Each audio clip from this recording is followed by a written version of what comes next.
you're the trendsetter. sa.neter, you did it again, man. General, HOK Field Marshal, you know? Nation. None of them can better than sa.neter. Revelation, set the top. Violate the general. End up in a blood clot funeral home. Anchor the AK, Jabari got the chrome. Hector West the how we sending them home.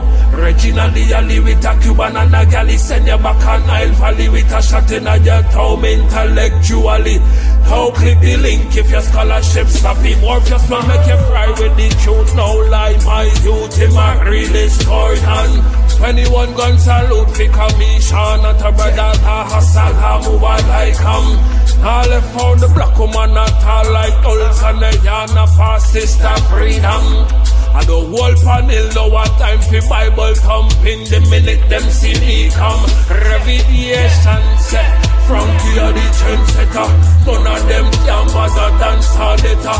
None of them can bother than sa.neter. Them got a podcast but sa.neter.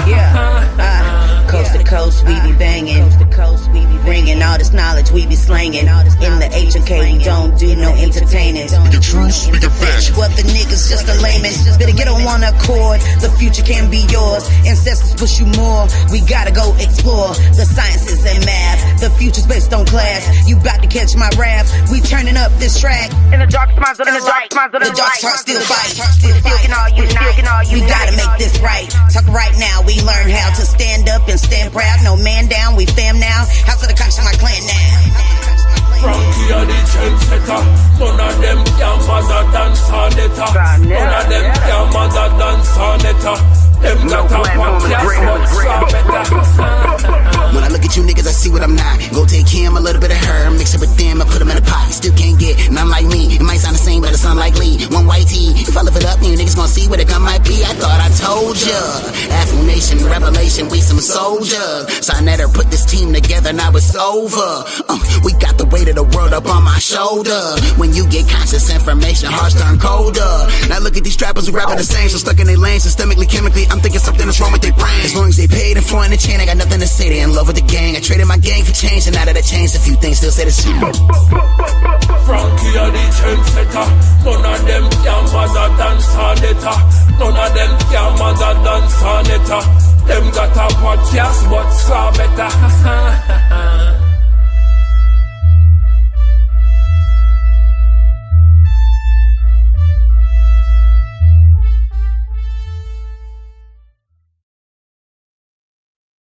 All right, that's what it is. That's what it is. It's going down. It's going down, man.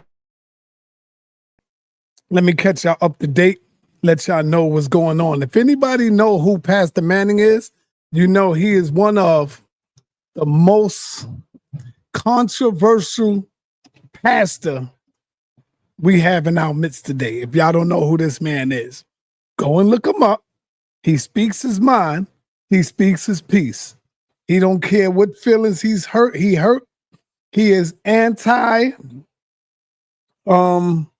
homosexual and all of that stuff. He's anti all of that.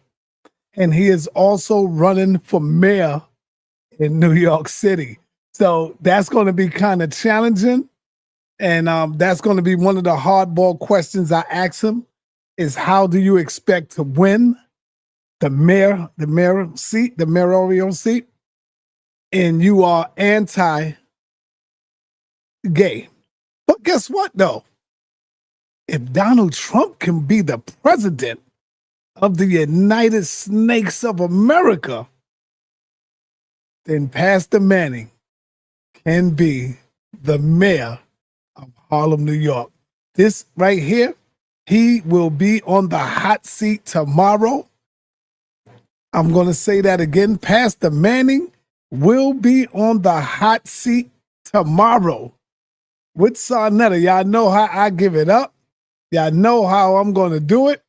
I'm going to ask the questions that probably a lot of people don't want to ask them. You know, so it's going to be entertaining. And if you want to see it, you know, only on Patreon. I might throw up a couple of clips. I might have Captain with me. You know. So it's going to be a good one. It's going to be a banger if y'all don't know about this one. Go look up who is Pastor Manning. Go see who he is. All right. Also, we got another banger coming up. Let me drop the link in case anybody would like to come in and ask me a question or, raise some questions. There is absolutely no profanity on the channel. No profanity. I don't want y'all cursing and then telling me sorry. Because once you do it, I'm going to kick you off. That's going to be sorry for you. So the minute you use profanity and then try to clean it up and say, oh, I'm sorry, we ain't playing that game. Nope. Yeah, you're right. You are sorry. See you. See you next time. You know what I'm saying? So, who else we got coming right up?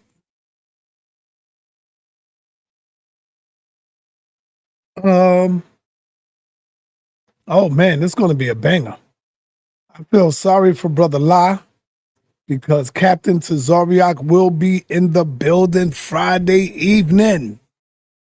Friday evening, and he is going at Islam, baby.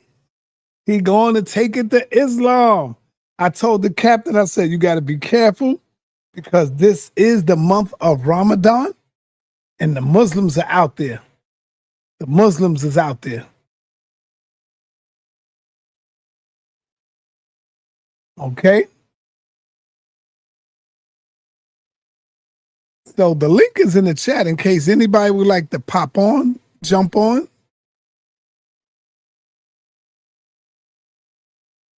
It's up to the fam.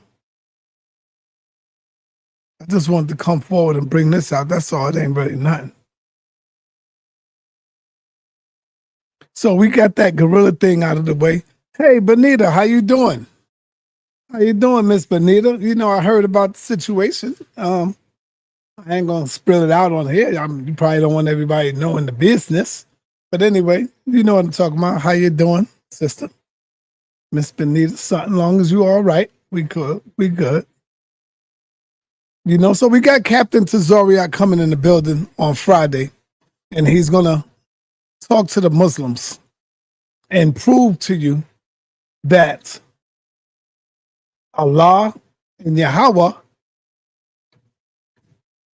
are two different gods. So who is the people? What do the people should believe in? Everybody believe that their God is the best God. I thought it was only one God on the planet, y'all. Huh? Talk to me. Talk to me. I thought it was only one God on the planet.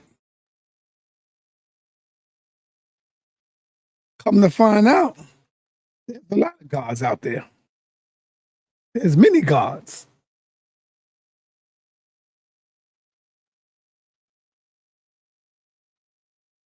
Do anybody have any grievances? Anything y'all want to talk about? Because I just wanted to come through and show this right quick.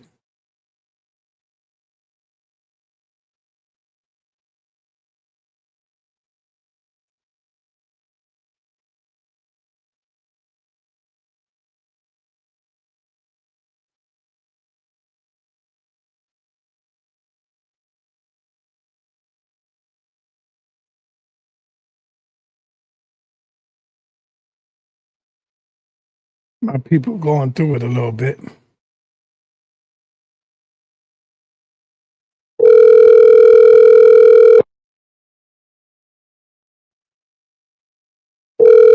Oh, Benita said, I thought there was only one God too.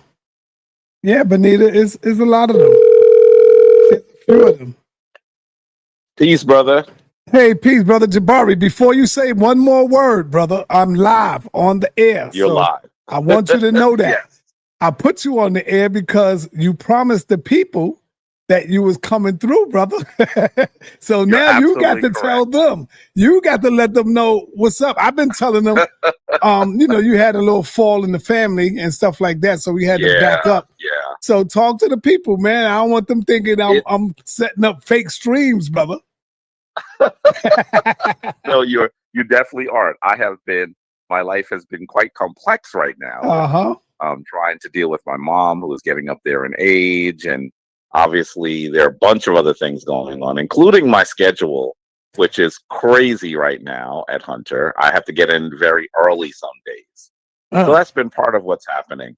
But 2 of my classes are actually coming to an end. So I'm sure that it'll be easier for me to come back and forth. And I think that next Monday, actually, I will actually be free. And in terms of tomorrow evening, I have a class that goes to 9:30. That's usually a little bit too late. But, you know, basically we could do something definitely on Monday. All right. And I will absolutely carve it out so that it works. So is it fair now to address you as Professor Jabari? Oh, I've been Professor Osaze for 2 years. I know, because I got to start putting that back in the title. You know? Yes. Professor Floyd Mayweather Jabari. Hey, guess who I'm gonna be sitting down with tomorrow at 2? But you'll be at work, man. Pastor James David Manning. Really? Yeah, the Outlaw Church. You know I've wanted to go after that. I know, for brother. A long time. I know. I was telling the people things that he said. Yeah, I was telling them that he is the most controversial preacher that we have in Harlem right now. But you know, I think that Jabari, he speaks his piece. Yeah. He speaks his mind, though. Well, I mean, he ain't afraid to tell it. You know, he's running for mayor. He's running for mayor as well. He's running for mayor? Yes. Sa.neter, he would not even be able to be a city council person. I know, but hey, he's running for mayor. Probably a gimmick. It's probably, he's running for mayor. I'll be sitting with him tomorrow at 2. Can I say, I bet the only way you know he's running for mayor is that he told you he was running for mayor. Right. His wife told me. We both live in Harlem. Have you seen anything that designates him as running for mayor? Yeah, okay. Nope. So hey, shout out to my little brother, Divine Prospect in the audience. Shout out to you, brother. Oh wow. Say peace to Divine Prospect for me. I haven't seen him in ages. He hear you. He can hear you. Yeah, it's good. It's good to know that he's out there still doing what he does. Yeah, no doubt. Yeah. So man, where you at home right now? Yeah. You should come on and give the people a little something about what's going on with the Trump situation, man. I can't even do that tonight. I would be willing to do it tomorrow night, but it would be a little late. That's fine, brother. If you could, what time you calling late? About 10 o'clock? Yeah, 10 o'clock is fair. But do you got to go in? But do you have to go in the next day on Friday? Of course I do. I have to be. What time? I got to be at class at 8:30 in the morning. Nah, so I don't want you to do that, man. I ain't gonna do that to you. But listen. I'll come in tomorrow. If you are available tomorrow at 10, I'll do it tomorrow. I'm available tomorrow at 10. So we can spend an hour at least, right? At least. Yes, let's do it. Okay, tomorrow an hour. Let's get it together, and you're gonna get the people something. Yep. Okay. Sounds good. Consider it a part 1. That's how we'll do it. That's how we'll do it. Peace and blessings to you, brother. Okay. All right. Peace. I've been texting you, checking on you, seeing if you was all right. I don't know. You don't be getting my text. Yeah, life is challenging. Yeah, man. Yeah, but more about that later. You'll hear more about everyone will hear more about that later. Of course, sa.neter knows, but everyone will hear more about that later. All right. Peace and blessings to you, brother. All right now. Peace. All right. All right, family. So there it is. Lord Abba Dabba Do. What up, man? Yeah, I got Jabari coming on tomorrow. We're gonna talk about Lord Abba. Hit the panel right quick. Hit the panel, man. Hit the panel. The link is at the top. Come on, man.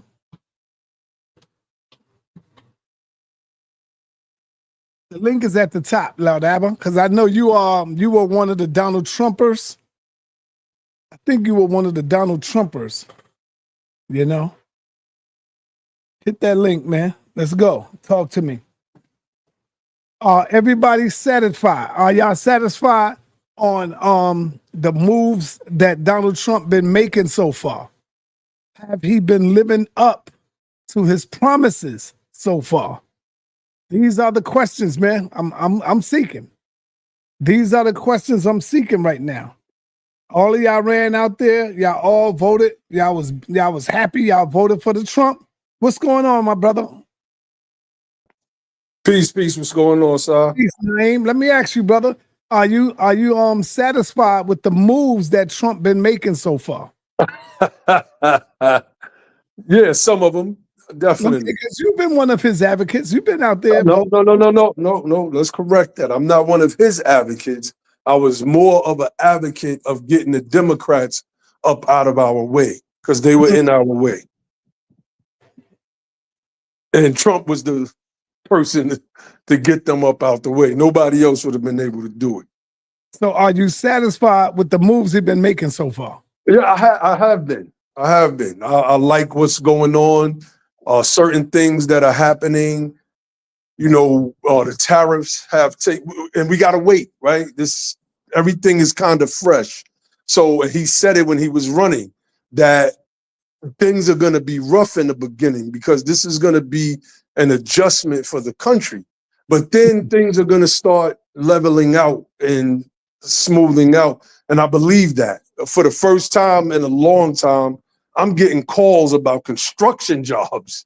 I'm laughing. I'm like, I might even just go work the construction job and film myself every day, enjoying myself because the Mexicans take up represent 33 point something percent of the construction jobs in this country, and we only represent, I think, 5 or 6%. That number was reversed 20, 30 years ago. So wow. It looks like things are about to go back to the way they're supposed to be. Yeah, there you go. That's good. If it's going down like that, I support that right there. Get a job. Man. People. We gotta get. My thing is this. For me, it's not about a person or a political party. It's about what policies are in place so that the things that we need for our communities are going, are going to impact us.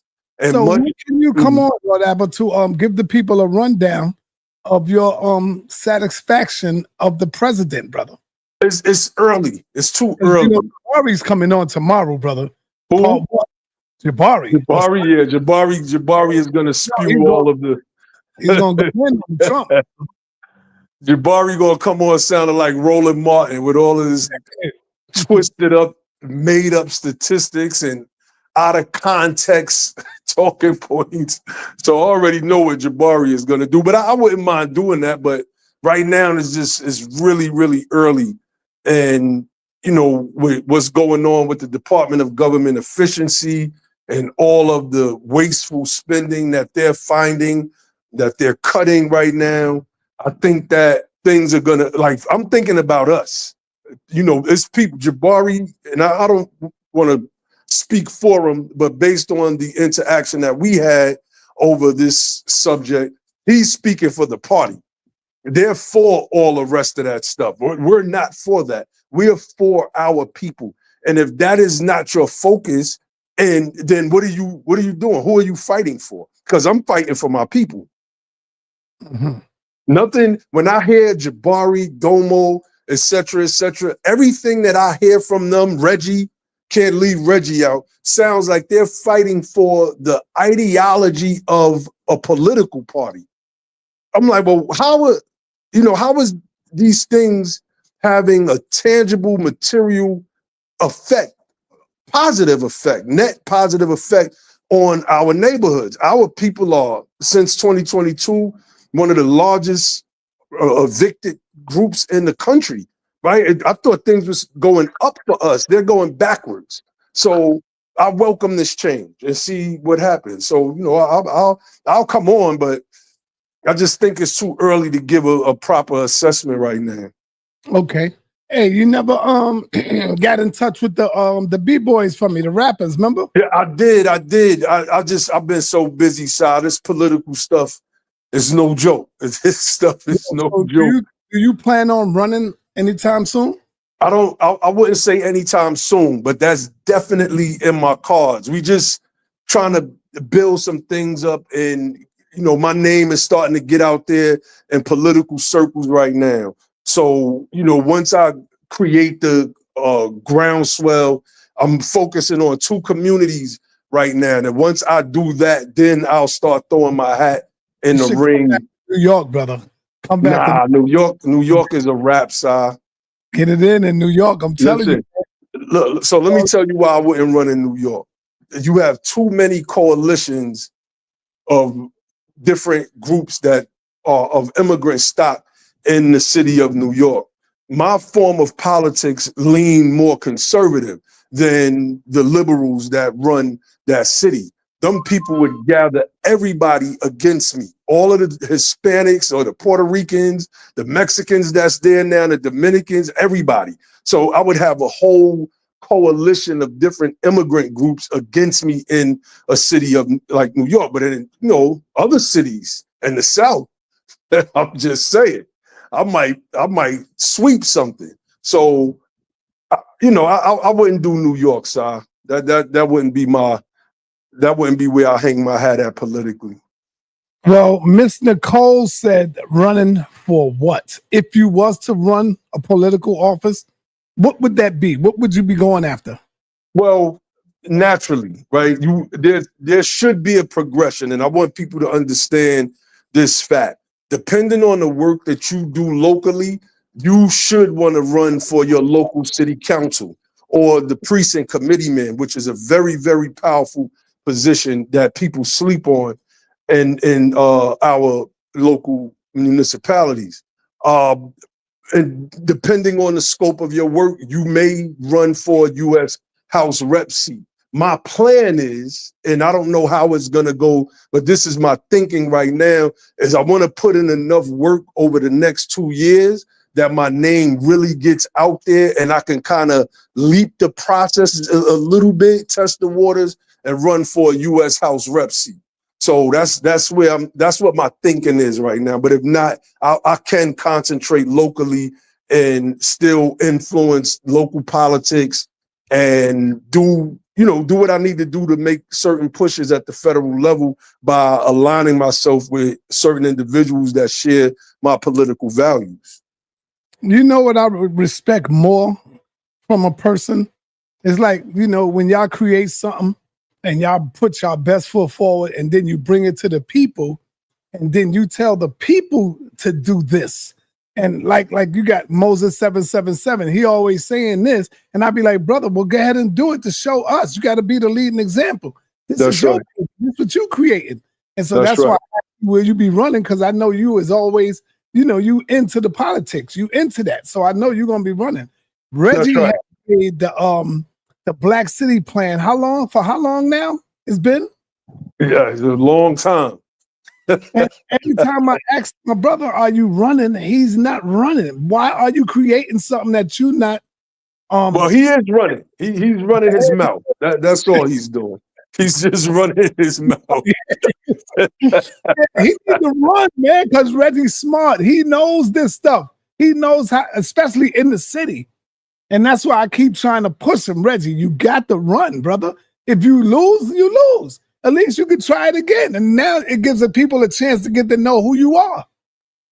You know what I think? I think some of us are so mired in our conscious school of thought. Like if there was an office of Mejunecha, Reggie gonna step up and run. It's just as simple as that.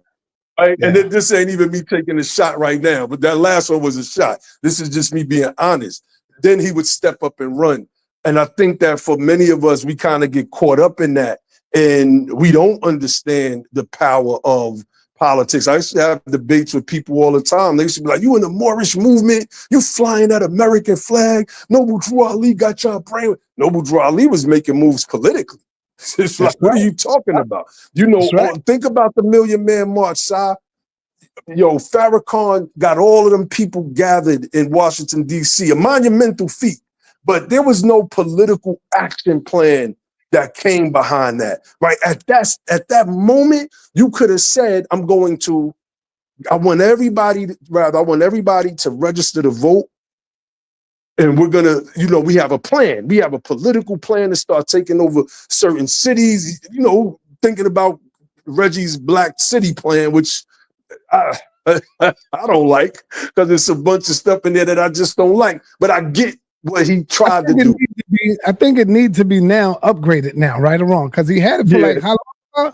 10 years? Or he needs to just leave that part up to me and just follow the plan and the blueprint that my team and I have laid down. Charles Blow wrote a book called The Devil You Know, outlining us moving from New York and Detroit and Chicago, Wisconsin, everywhere, California, back to the southern states where our families come from, so that we can have numbers enough to vote in our local politicians, one, then have enough votes to vote in our governor, a U.S. senator, and U.S. House reps. This is what's called radical federalism. This is how you take control of the power in this country. So Reggie's plan is hitting at the at the idea, the solution, I should say, but it's just not quite there. We actually have a blueprint for that solution. So, you know, that would be my advice to Reggie. You got to shelve the Black City plan. Put that on your bookshelf next to your Amun-Ra statues and statuettes, and come get with United Sons and Daughters of Freedmen and be the power. Straight up. All right, I hear it, man. I can't wait till my brother Lord Abba go ahead and run. I'm here to help the promo go down. No doubt. Atlanta, but we got to get that message out that our brother get up in there. Oh yeah, oh yeah. I'm working on some things. We moving. We moving. Yeah. We got legislation submitted in the state of Massachusetts. I'm working on some things for Georgia right now, South Carolina. Like, we moving. We definitely moving. What do you say to our people who say, "Oh man, voting ain't nothing. That ain't gonna get us nowhere. We don't need to get into the white man's politics and politics." What do you say to that? Well, that is a fault of ours, right? This is a part of a fear tactic that goes back to the time when those devils were trying to stop us from voting. So, and they would hang effigies of us, and they would say, "This voting." Right? It would just be a effigy hanging over a place where you would go to cast your vote to scare you from going to vote. And so we started making excuses as to why we didn't do that. We find these examples all throughout our history. The Freedmen's Bank, for instance. You want to know why our mothers and grandmothers kept their money in their bras and under their mattresses? That goes all the way back to the fact that the Freedmen's Bank was looted. There was a book called The Color of Money by Mercer Baradaran, and she's breaking this very thing down. So we not only lost trust in the banking system, we also lost trust in the federal government, coupled with KKK domestic terrorism, and you get an apathetic people that pass. I was trying to get my son to go to the military, for instance. This dude, 23 years old. His response to me, Sa, came right out the 1970s, Sa. I ain't going to fight for no white man in government. I'm like, what are you talking about? You 23, you don't even know what you're talking about. Those are the words that came out of his mouth. So some way this stuff is being passed down, and our job is to try to break people out of that. It's not the white man's government. It's just the government. They have just been the people that have been in power. They use terrorism and every other means to keep us out of the power, not by just the elective process. And this is something that I broke down on your platform before. We've been citizens in this country from day one. We were just enslaved in the South via the state's constitutions, which were abrogations of the actual Constitution itself that never sanctioned slavery. So we got to break out of that. This is not the white man's government. The system, it's not that the system is against us. It's those racist devils that control the levers of power in the system. Those are the ones that are against us. But if you're able to get the power, you get to move and pull those levers. This is why we're promoting a back South strategy. So whereas we got our people coming back to the South so we can take over the numbers of a state. There's nothing you can do once you got the numbers. Right. But I've been hearing a lot of good talk from our elected officials, especially if they look like us. So-called black. I'm putting up air quotes here. So how do we know you won't sell us out? What do you have to tell us that you won't be the sellout once you get in there and start doing what you do? You know the beauty of a Trump administration is, and I used to say this all the time. I learned more we were supposed to celebrate Obama, but I learned more from Trump's administration, especially the first one, than I did from Obama and technically every other administration prior. And now we're learning in this administration, you don't have to sell out, right? See, when you make that claim, because there are people that say that, that's the same as saying, oh man, I'm getting involved with this white man government. That's just another variation of that. But when you think about it, it's really the same thing, because it presupposes that if I go into government, somebody is going to put like a Manchurian candidate microchip in my brain. And every time they say my name, Mr. Wade, I'm going to just straighten up and go do whatever it is that they say. That's just not how things work. Now, there are some politicians. Now, you was talking about them black politicians that sound good, but if you look into a Cory Booker, a Hakeem Jeffries, right, just to name two of them off the top of the head, these are corporate Democrats. These are brothers that's supposed to represent us, that receive money under the table. They receive money from the Israeli lobby, et cetera, et cetera. That's why they fight more for other people than they fight for their own people. So, you know, now we don't do no selling out over here. The way we're planning to do our politics is for us to be in complete control. Okay, that's what I'm talking about. That's what I'm talking about. Yeah, well, man. Somebody, real quick, somebody keeps putting "ain't no jobs in the South." Yeah, I see that too. I don't know if this person has transported himself from the 1870s to 2025, but the South has plenty of jobs. Yo, the factories are moving south. There's so many factories down in the South. Even you have a Korean battery company that's near Athens, Georgia, called SK Battery. Like, the film industries are moving to the South. That move that 50 Cent made in Louisiana was because of the incentives that these states are giving film companies to come in and produce movies there. So many movies have been produced in the state of Georgia. There's so many jobs. Our problem is we're not getting the jobs because we don't have nobody rallying for us to get the jobs. They're giving them to the immigrants. But now those things are going to open back up. So I don't know what this person is talking about. He's bugging. I like the comment that I got up on the screen. That's why I highlighted it, and I agree with Haru. That's right. That's right, Haru. Like this is what, you know, people used to get on me about Noble Drew Ali and the Moorish Science Temple of America. And I used to be like, yo, y'all are not listening to me. Y'all are stuck on debating the Moabites and the Canaanites, which y'all not going to defeat me on either. But if you look at the blueprint that this man laid down politically, but nobody wanted to see or hear any of that. They just, oh, Abba, you bugging, in my own voice. Ab, you bugging, Ab. Go ahead with that Moorish, Moabite, Canaanite stuff, Ab. No, like, forget that for a minute then. Look at this. And nobody was trying to hear it. If you look at what Noble Drew Ali was doing politically, he helped lay a blueprint. He built a movement. He called it a divine and national movement. He was heavily involved in the political landscape in the city of Chicago and Illinois proper, and in several states where the MST of A was established at, right? So getting that knowledge, father-in-law, when the MLK riots happened in New York City, it was the 5%ers that quelled a lot of that stuff in the black neighborhoods. So much so that the mayor at that time, I can't remember his name, he called father-in-law up to City Hall, congratulated him, gave him some type of award, and father-in-law put the 5% flag on his chest. And that's when a lot of the 5%ers started to get into politics. Like, we've just been, you know, we've been out the loop. Now somebody is saying I'm lost. This guy, right?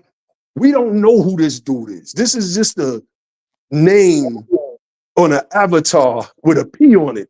This dude could be sitting in France somewhere. We don't know. But I bet you whatever he proposes won't be able to benefit our people if you was to do an analysis of it. I'm willing to bet $500 that whatever he's proposing will not be a benefit to our people. We've never. Yeah, go ahead, sir. Sorry to cut you off. No, go ahead, bro. Do you remember you brought your pops up to my house, man? That's right. That's right. How is he doing, brother? He's good in the sense that he's cognizant and all. He's in Brooklyn, but my pops, when I was born, I put it in the rhyme too. I was like, before I came into this world, Pop Duke was left for dead. A couple hit his back, 2 shots rocked his head. It's crazy and reminiscent of something my mother said one night when she was walking up them BK streets. She was taking Pops to Blicky. Was probably the same beef, right? I had to put that in there and I had to spit a couple bars. Every once in the blue, I spit some bars on side. Yo, but what do you say to the negativity? Like you see here, like Harris Duncan don't even know you, man. But he would say he's lying, folks. Well, yeah. That's the thing, right? If you're gonna say that I'm lying, then what are you saying that I'm lying about? So I said that. Do you think he's of our people? Because sometimes it could be a lot of different people. That's right. So you know that's the thing, and you already know, Si. Most of these people in the peanut gallery, that's what they're there for. They're there to put those type of comments because they have to sow some type of seeds of doubt. Mm-hmm. Many of them are not invested in our people's plight at all. They don't care about us. You don't know who this guy is. He could be sitting on an island somewhere eating mud cookies. Talk about this dude. Talking about this dude is lying. I was just saying. So we don't know. You know? Yeah, but this is not a hit on everybody that's in the South, because I see this right here. It's not a hit. But what I did learn is that a lot of people from them areas like the South, it's like they are 3 steps behind us. You know? Well, I ain't gonna say dumb or stupid. I'll say they 3 steps behind. I'll say this. I've been in the South 17 years now. We may look at it as 3 steps behind because we grew up in an urban, fast-paced, industrial area in the cities of New York, Chicago, Detroit, St. Louis, various cities in California, Los Angeles, Compton, Oakland, et cetera, right? So that perception may come off that way because they might be like, man, what are you talking about? But then when you get to the South and you try to live a Southern life, they may say, man, these dudes from up north, they don't know what the hell is going on down here. It's like they 3 steps behind. And a lot of the angst between North and the South comes from the Reconstruction era when there were white abolitionists who would come to the South and try to teach our people. A good book on this is called The Bloody Shirt by Stephen Budiansky. Everybody should read that book to first understand the nature of these devils, boy. Now, we know some stuff, but until you read that book, The Bloody Shirt, I don't think you know the full atrocities that these devils have done to our people, man. Like, for real. But we start to see that they didn't call it the Civil War. The people in the South didn't call it the Civil War. They called it the War of Northern Aggression. They changed the narrative. And so they distrusted anybody coming from the North. Now, this was the whites against the other whites. Somehow that thinking crept into our people's minds. And then it became this distrust thing. And so now the people from New York coming to the South, or the North coming to the South, in general is looking at these people like they slow because these people just don't trust these people coming from the North. And now we have this conflict and this clash that's been going on the past several decades. So I don't think that that's what it is. We just live 2 different types of lives, and we're looking at life through the scope of a New Yorker. So when we're looking through that lens, it appears that them people might be a little slower, but they think about us the same type of way, believe it or not. Yeah, I know they do. I know. Mm-hmm. When I was growing up, right? I don't know if they still do this now, but when I was growing up and you go out of town, I'm talking about this is like in the early 80s, I would say, and you go out of town, the New York dudes get most of the women that's out there, and them That's brothers true. be mad as hell, bro. I've experienced that. So that that is true. It's like the women that's out there, they gravitate towards us a lot, and them brothers would be mad as hell at New York. You know, I've experienced that side. I ain't gonna lie, man. I've seen beefs pop off. When I used to go out there, I used to when I be talking, I'd be like, yeah, I'm from New York, you know, I'm New York, man, you know, and I could be in a restaurant, but I don't say it around a lot of the brothers. I say it around a lot of the women when we be at the table. It don't have the same effect. I'll say this, it don't have the same effect that it used to, you know, because it's a lot of, yeah. But man, I was in Columbus, Ohio. I was 18 years old. My first shorty out there was a straight up dime. I'm like, I wouldn't have never bagged a chick like this in New York. Right. So yeah, I know what you talk about. I know exactly what you talk about, man. That was back in the day, though, you know. Yo, let me answer this question real quick from Flamingo. Look at the name, Flamingo Dragon, right? But I'm gonna answer the question because I just answered this the other day. Lord Abba, are you a Moor or a freeman?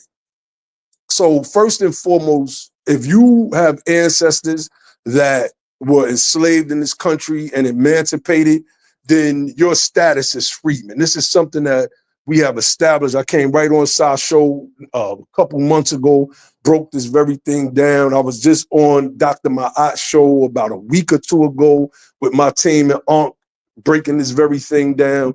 So that's one thing, right? When I say and that's specific to that group of people that can at least, or who at least have one ancestor that traces back to the slave labor camps in this country, right? Those are people that we could consider of the freedman class in the United States of America. When I'm talking about more, this is just me personally, I'm thinking about a global ethnic name for all of us in the same way that Europeans use white. That's what, so when I'm using the term, that's what I mean by it. So yes, I am a freedman and a Moor, just to modify your question with my answer. All right. If anybody got any questions, y'all can always come in, hit that link. Hit that link. We not debating today. You know, this ain't no debate. Y'all can come in and drop y'all information to the people. But the debates are back. Don't forget it. The debates are back. What's the lineup? Well, right now, I don't have a lineup, but you might want to be in the building for this one coming up Friday. Okay. Friday. Zoriak is not playing. He's taking off the gloves, and he's separating the Muslims from the Israelites. He's not going to be known that Allah is not the real God. He's a fake God. He's a dirty God. He's not the God of Yahweh. So that's what Captain is coming in to set the record straight, set the tone straight. And you ever heard of Pastor Manning? Pastor Manning. I'm going to show you. You got to know who he is. He's been on my channel many times. I know you ain't talking about that dude from back in the days. Pastor Manning, he speaks his mind. He speaks his mind. I will be sitting with him Friday. You know what would be a good debate too? To Zariak versus Pastor Geno Jennings. Geno is scared, man. I think Geno will cook to Zariak up. I'm gonna see if I can get in touch with him again because I spoke to him one time. Never got it back. So that's Pastor Manning right there. I'll be sitting with him. Oh man, I remember this crazy dude. We got into it. What was we on, man? You ain't ready for Pastor Manning, man. He gonna light you up, bro. Man, listen, hey, yo, Sa, when I on the religious side of the stuff that I was teaching, like I always say, I'm rusty right now because I haven't been into it. If I blow the dust off my books, can't nobody mess with me. Can't nobody mess with me because everything that I stand on, I'm able to back up. Why you think Tazariak never had the debate with me? Let me tell you what I did, Sa, because he threw his little Padawan out there and I cooked them easy. The rest of my presentation, I was just trying to talk to the young Moors in the MST of A, see if I could reach some of them because I had so many of them trying to, reach out to me for information. I'm like, yo, I'm just not there anymore. But I was like, I'm going to go on sa.neter channel. I know everybody's going to see this So I'm gonna easily refute Kataza, and then I'm just gonna, with the rest of my presentation, try to teach them, give them some little jewels for them to research. So that's why they was like, he's not even on topic anymore. I was ignoring that stuff because the debate was over before it started. Ruth is a Moabitess, according to your own book. How you're debating that is just absolutely crazy to me, but it is what it is. So, do you think, do you actually think that Tazariak can beat a Geno Jennings? I don't think so, because remember, I was listening to Tazariak versus, what was that brother name?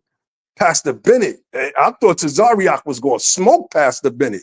Pastor Bennett smoked Tazariak from my vantage point. I was like, oh, wait a minute. This is not what I thought it was going to be.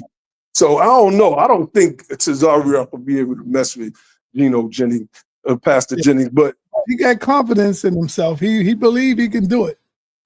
Yeah, that's a fact. I'm gonna contact him. I'm gonna contact Pastor Bit. Yeah, Geno, I like him, man. You know, he be taking his shots at Islam too, like Tazariak. Tazariak been on Twitter trying to come at me. He come from the Nation of Islam, in case you didn't know that. I did not know that. No wonder. See that? All them dudes that come from the Nation. Why you think he's still dressed like that a little bit? You see with the bow tie? You know what's so crazy, Sa? When I watch him, I be like, yo, this dude could have been an NOI cat.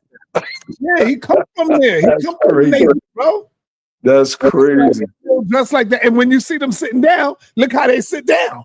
Go through their videos and watch. I'm gonna check for it. Hand and the hand on their lap.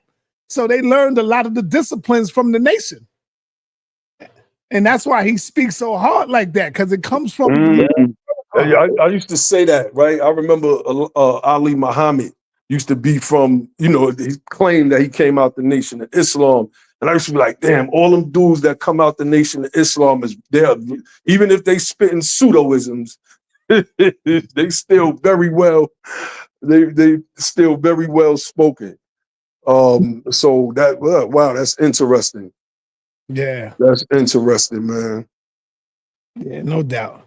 I'm gonna try to get him, man. See what it's gonna cost. Because when the first time I spoke to him about the debate, and I said that I would, give you something, donate. He was telling me, he don't want no money. He don't want nothing. He don't do it for the money.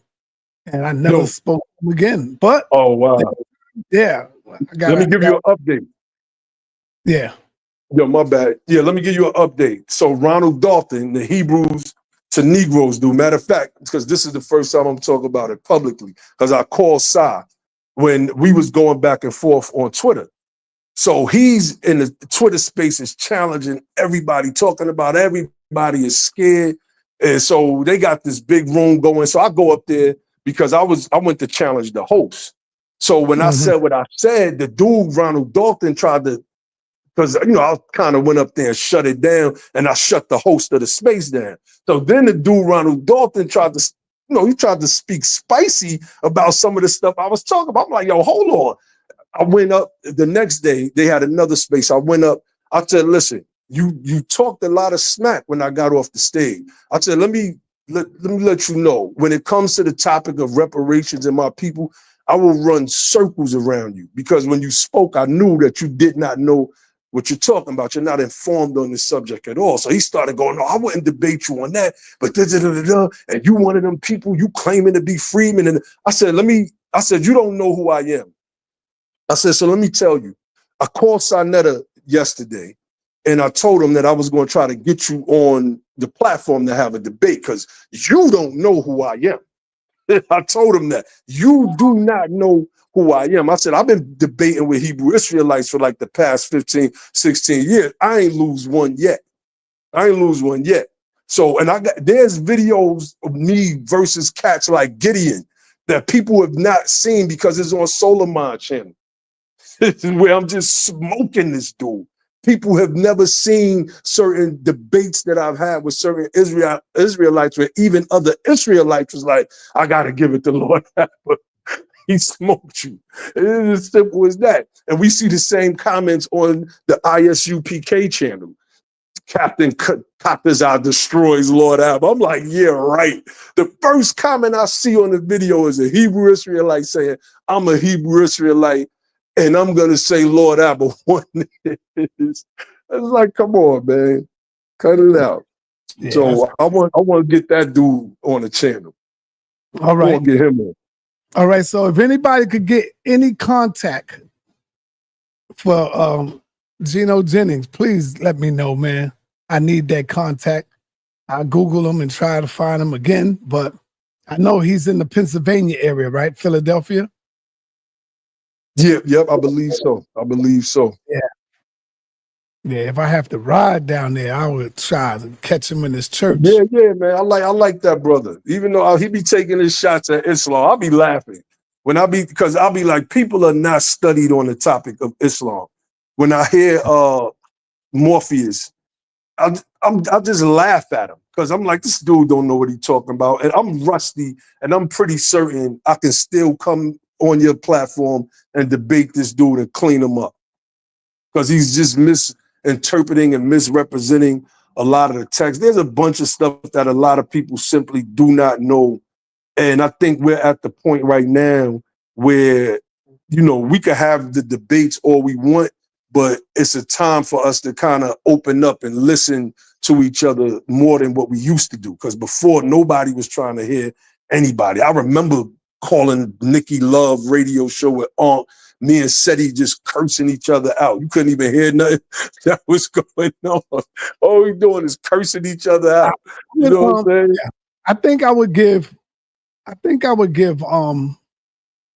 I would donate 5,000 to his church. That's what I would call it.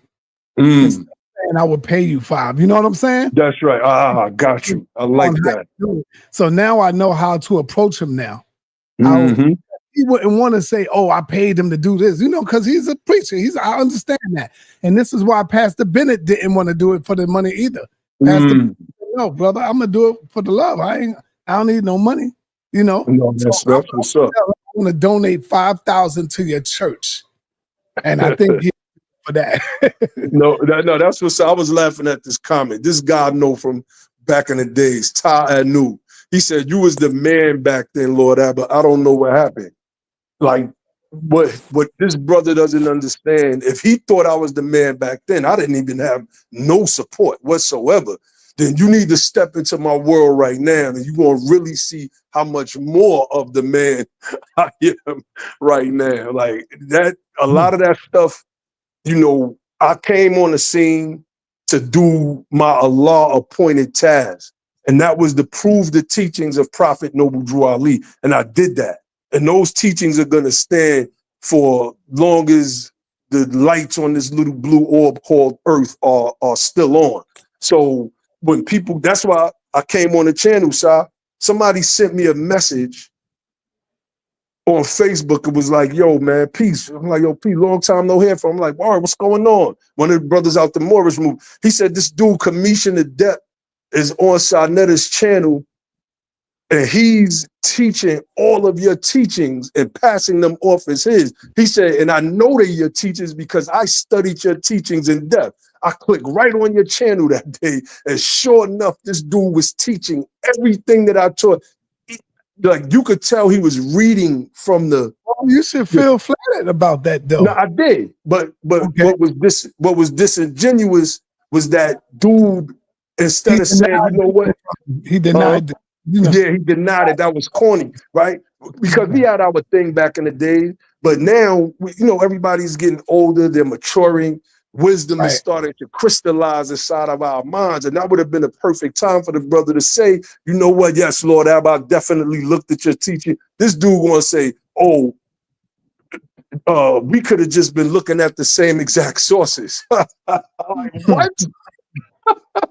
Like the body of work, the information that I've compiled, the bibliography, the references, etc., I know them because they're my work. Most of them have never been put in the public domain. That's why when I published the paper on the Moors the Berbers and the Moabites. To this day, it's in the top 5% of all papers read and viewed on academia.edu because it's a very interesting piece. And I've been contacted by a lot of people who have actually read that paper. That paper has been cited in people's books, Jewish scholars on the topic of Moab, et cetera, et cetera. Like, come on, man. You got this Jewish dude citing my works. You got Patrick Bowen. Who else, man? There's a bunch of people that wrote academic papers that citing me. Most of these people are European, white people, and you're supposed to be my brother, whether you like me or not. And your thing is you're not gonna give me the credit for the stuff that you're putting on sa.neter's channel and you know you got it from me. That's some sucker stuff right there, sir. Yeah, That's some sucker stuff, hey, man. let me move on right quick and get this, brother. What's going on with you, my man? I see you in the building. What's happening? Revelation. Yo, what one, sir? Peace and blessings. What's going on, man? Lord Abba, you good?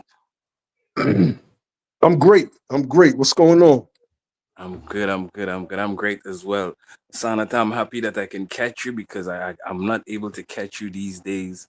And I was just going to chill for a minute, but then I heard Lord Abba say some stuff. Now, if what you're saying about commission is true, then yeah, because I read commission as well. commission, my brother. And I actually admire his teachings. If you're saying the teachings come from you, Lord Abba, then I have to salute you. And I would love to see you do a debate with commission. But I really came up to address what you said about my elder. And you know that Morpheus will destroy you. I'm just saying the truth. I'm just saying what's my belief. Trying to start some Morpheus. Yeah, I like that. No, it's true. Morpheus will destroy you, Lord Abba, with respect and with love. Morpheus. And the reason I'm saying this is because a lot of people, they debate, but they're not genuine. Even if they know that their stance is incorrect, just because they believe in what they believe in, they would just stick to it, regardless if it being wrong or right. Morpheus is not like that.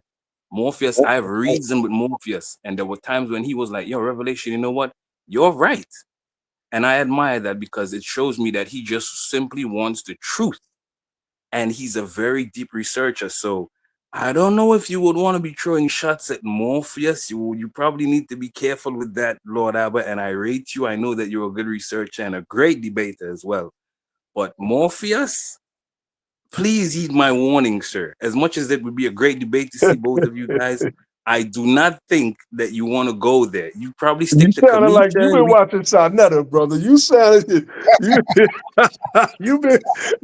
watching sa.neter for a long time. You got that Hell part yeah, down I live pat. for this. I love sa.neter and I love the debate. I love everybody, you know, but brother Morpheus? Woo, So let me say this. Let me say this. Because I just didn't have the time to do it. Because I'm into what I'm into now. But I was going to take that video, and I don't even remember which video it was with Commission of Depth. And I was going to, because I went back and watched it, and my jaw hit the desk, if you will. Like, this dude just bit all of my information and certain things he was saying verbatim how I typed them. So I knew for a fact that it came from me, right? So that's a fact. That's a 1000% fact. And if he ever wanted to do some type of comparative analysis, because you go back and you look at my works, you go to lordabba.blogspot.com, I believe it is, and you're going to see blogs of mine going all the way back to, I think, 2013. Right? So you're going to see a lot of my stuff. The last paper that I wrote on the movement was the one that I was speaking about, and that was 2017. Now, when it comes to Morpheus, what I like to do is I like to analyze people's debate styles. It's like watching boxing. So I could determine how this debate/fight is going to go. When Morpheus was on with Reggie and I had to jump on with one of the true elders of hip hop and shut down what they were saying, I seen right then and there, I was like, nah, this dude can't mess with me. He argues wrong. He argues like a politician argues, not like an academic. So I will clean him up. Okay, now let me just correct you. The thing about Morpheus is this, and this is just the truth. I hear you when you say he argues like a politician, and this is just my humble opinion. Morpheus doesn't argue. Morpheus asks the necessary questions to meet the desired result or the end. even if he's wrong, just by asking the question, he would be corrected.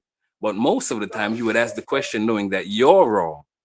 You know, so he doesn't really argue. And it's the same thing. I'm just looking at his style of debating. He asks a lot of questions. And then, you know, at the end of it, you'd be like, oh my gosh, this dude is actually right. He was asking me the question, but he knew the answer all along. Sometimes he does not know the answer. And if he's wrong, he will admit it. And I like that. I see that with Shaka Amos as well. If Shaka is wrong, he would say, yo, I'm wrong. I even see it with Jabari.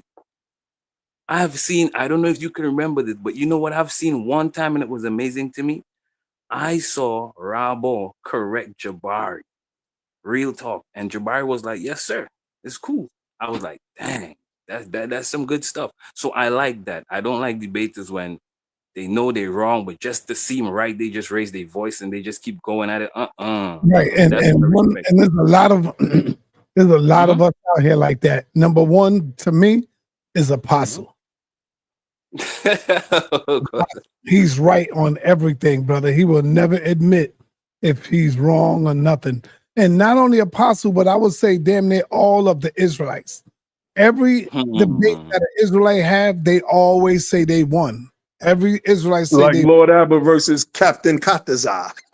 Yeah, they always say they won, bro.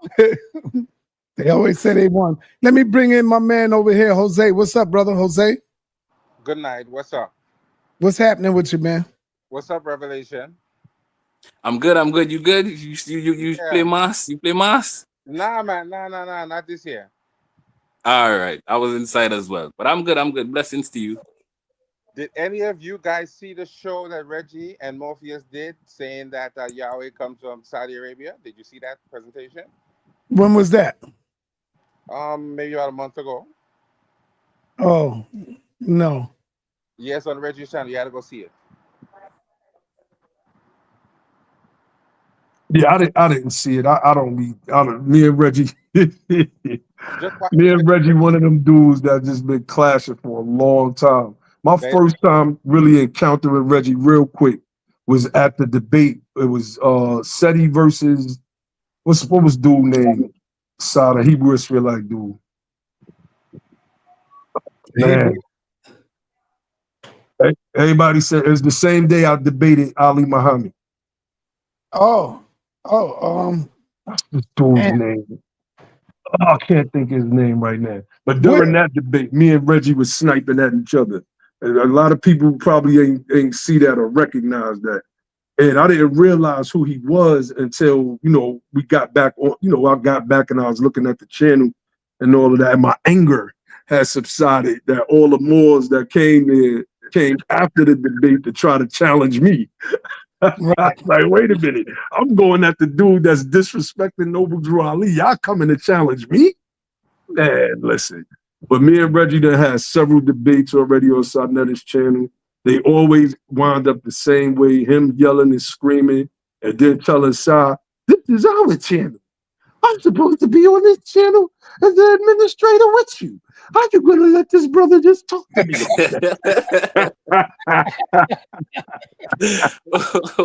You should still go watch the presentation, though. It's a good presentation. Yeah, I ain't see it. That Yahweh came from Saudi Arabia. I mean, it could be possible, man. When you look at who Yahweh was in the pantheon of Canaanite gods, and you look at what compromised ancient Canaan back in those days, I mean, it could be possible that Yahweh came from Saudi Arabia. I'm gonna put up a video where Shaka went in on Islam, and I think Shaka said something similar to that, if I could remember. Nasi Yashuvel, that was his name. Good looking, Patterson. Oh, Nasi Yashuvel? Yeah, that was his name. I remember that video Shaka did. I went right on Talk with the Titans and refuted everything he said point for point. And then me and Shaka talked. Me and Shaka actually spoke by phone after that. We had a good conversation. But I told him, I was like, I want to smoke. Yeah, but you ain't ready for debate. You ain't ready for Shaka though, brother. Come on, man. Man, please. Shaka is light work. Shaka light work. Hey, Albert, can I put you on the spot for a sec real quick? Of course. Right now, I can't talk. Right. So, Islam and Christianity, which one would you prefer and why? Well, Say that again. I didn't hear that. Okay, so I'm asking him if I could put him on the spot, and then I ask him the question between Islam and Christianity, which one would he choose and why? definitely Islam, right? And Noble Drew Ali said it best. He said, and I answered, but I want to give some context. He said, Yes, sir. he said, therefore we are returning. No. He said, we do not desire or wish to marry or amalgamate with the pale-skinned nations of Europe, neither serve the God of their religions. Therefore, we are returning the church and Christianity back to the pale-skinned nations of Europe because it was founded by their forefathers for their earthly salvation, while we are returning back to Islam because it was founded by our forefathers for our earthly salvation. So when you look at a true history of Islam, and I think Wesley Muhammad, in what I call a very underrated lecture that he did called The End of Ghetto Scholarship. I actually have that up on my Friedman University channel.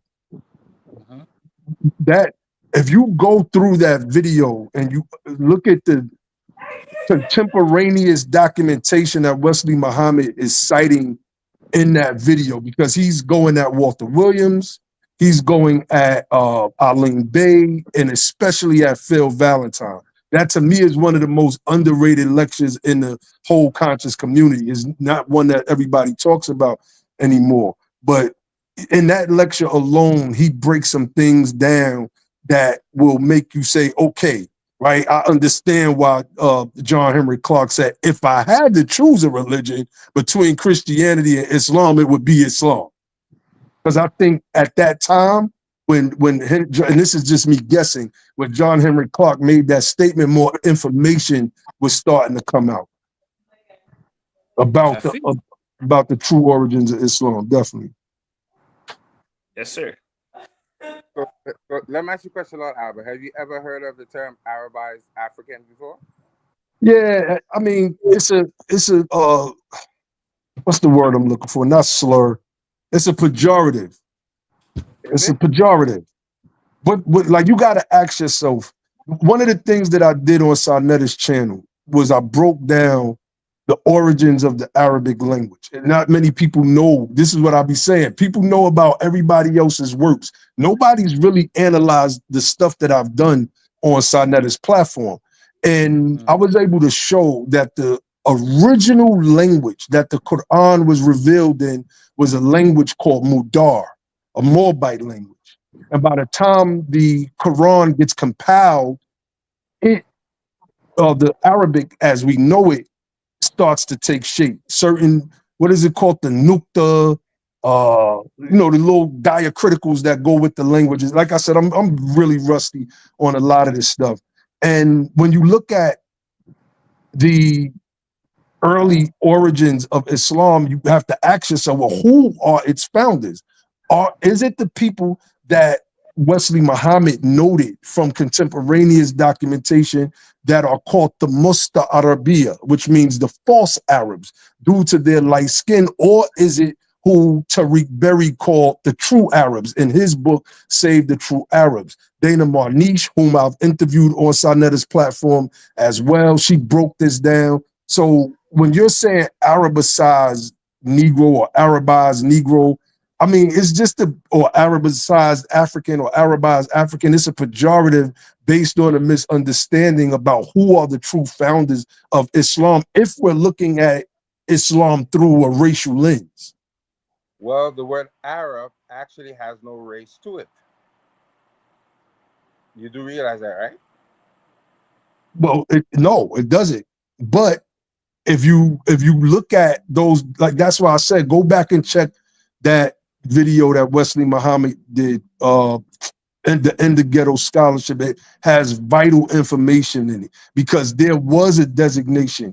Al-Jahiz, I believe his name was, wrote a book called the greatness of the blacks or something like that. So at some point, Christianity and Judaism starts to spread this sort of racialized doctrine. And you get somebody, and I may be saying his name wrong. Forgive me, y'all. I'm very rusty. I believe it was Al-Jahiz.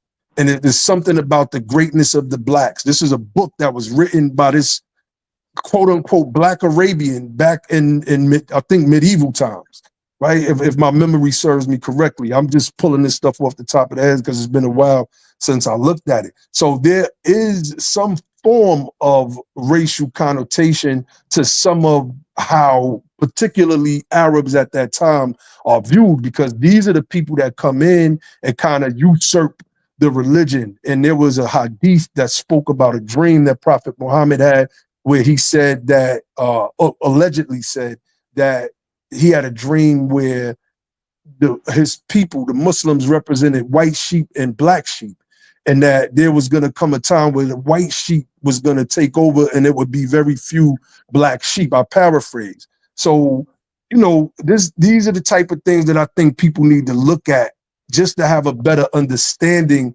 of the religion, of the region, so that our knowledge base could be better. You ain't got to rock with the religion, but I just think a lot of what we have is just wrong. Chancellor Williams' Destruction of a Black Civilization, I mean, he got so much wrong in that book, and nobody's willing to really call him out outside of the Muslims. And then the critique to the Muslims was, oh, you just saying that because you're Muslim. It's like, wait a minute, what about the information? So I done looked at all of that stuff not too long ago, man. Okay, I hear what you're saying, but the fact of the matter is, no one can tell you exactly what the Prophet Muhammad looked like, correct or incorrect? They don't know what he looked like, right? Well, when you look again, and the reason why they say is because they don't promote images of the Prophet or any of the others, correct? Now, one of the things, no, you're correct. You're correct there, right? So one of the things that I learned from that important lecture that Wesley Muhammad did, I think that was 2011, called The End of Ghetto Scholarship, was there was a reason why you didn't depict Prophet Muhammad. Because there were contemporaneous documentation that described Prophet Muhammad. And one of the things that Wesley Muhammad would break down in his lectures was that verse, or I don't know if it was a verse in the Quran or in the Hadith that said, who is this white man on my arm, in reference to Prophet Muhammad. And he would break down how white in that sense meant abyad, or purity, not white insofar as like the color or the shade white, or as in pale skin, but that his complexion was just so pure. This was a terminology that was used back in the days. And, you know, if you've not looked into that stuff, then you don't know. So now if you have that documentation that states that Prophet Muhammad, that Hamza, that his Prophet Muhammad's grandfather, Abdullah, that they said circled, this is in the historical records, that they were black as pitch or black as midnight, and that he circled the Kaaba with his 10 other black lords or something to that effect. These is a part of the contemporaneous documentation that go along with the start or foundation of Islam. Right, but you do realize in that area, the people are so diverse that one could be dark skinned and one could be almost white. You do realize that, right? I mean, it's possible. I mean, it's possible. But if you look at the people that we're talking about, the so-called Berbers, even among those people, their phenotype is so diverse. People in families look totally different. One looks like a pale Arab, but one looks like right, a very dark skinned African. That's right. Necessarily say because of that description what he looked like, you don't know. Well, I mean, you know, because sometimes 20 years difference between him and the people that we're talking about. So which is true. Which is true, and I think that's why examining those pieces of contemporaneous documentation and thoroughly vetting them and this is something that I did 10 years ago, just looking at some of this stuff, the transliterations and the commentary, et cetera, et cetera. And most of what Wesley Muhammad put out, you know, most of that stuff stood up.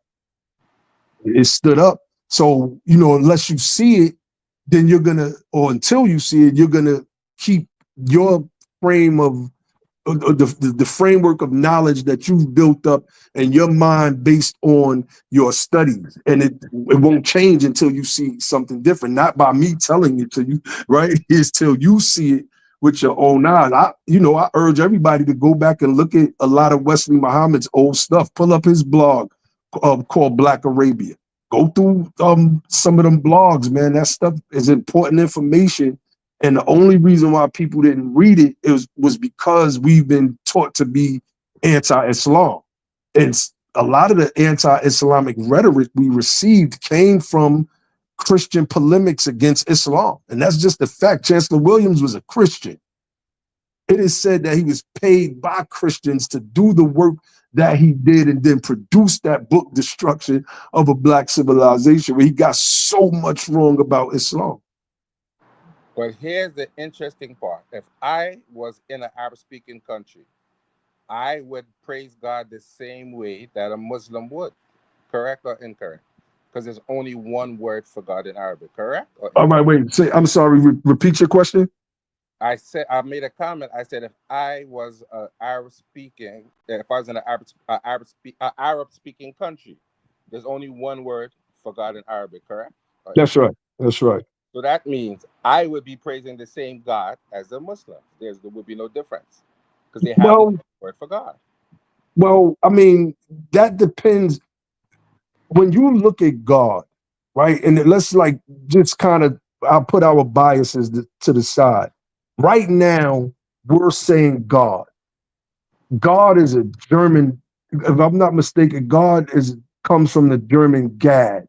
And I can't remember the whole etymology, but if you go back and you look at the etymology of this word that we're using, it's going to shock you. Like I said, I'm so rusty on some of this stuff, but if anybody goes to Etymolon online, I think I'm saying that correctly. Online, yeah. Yep, or etymology online. Go to that website and just punch in God and look up the etymology of God. You'll be like, oh, wait a minute, I never knew this, right? I'm just so rusty that I can't remember it.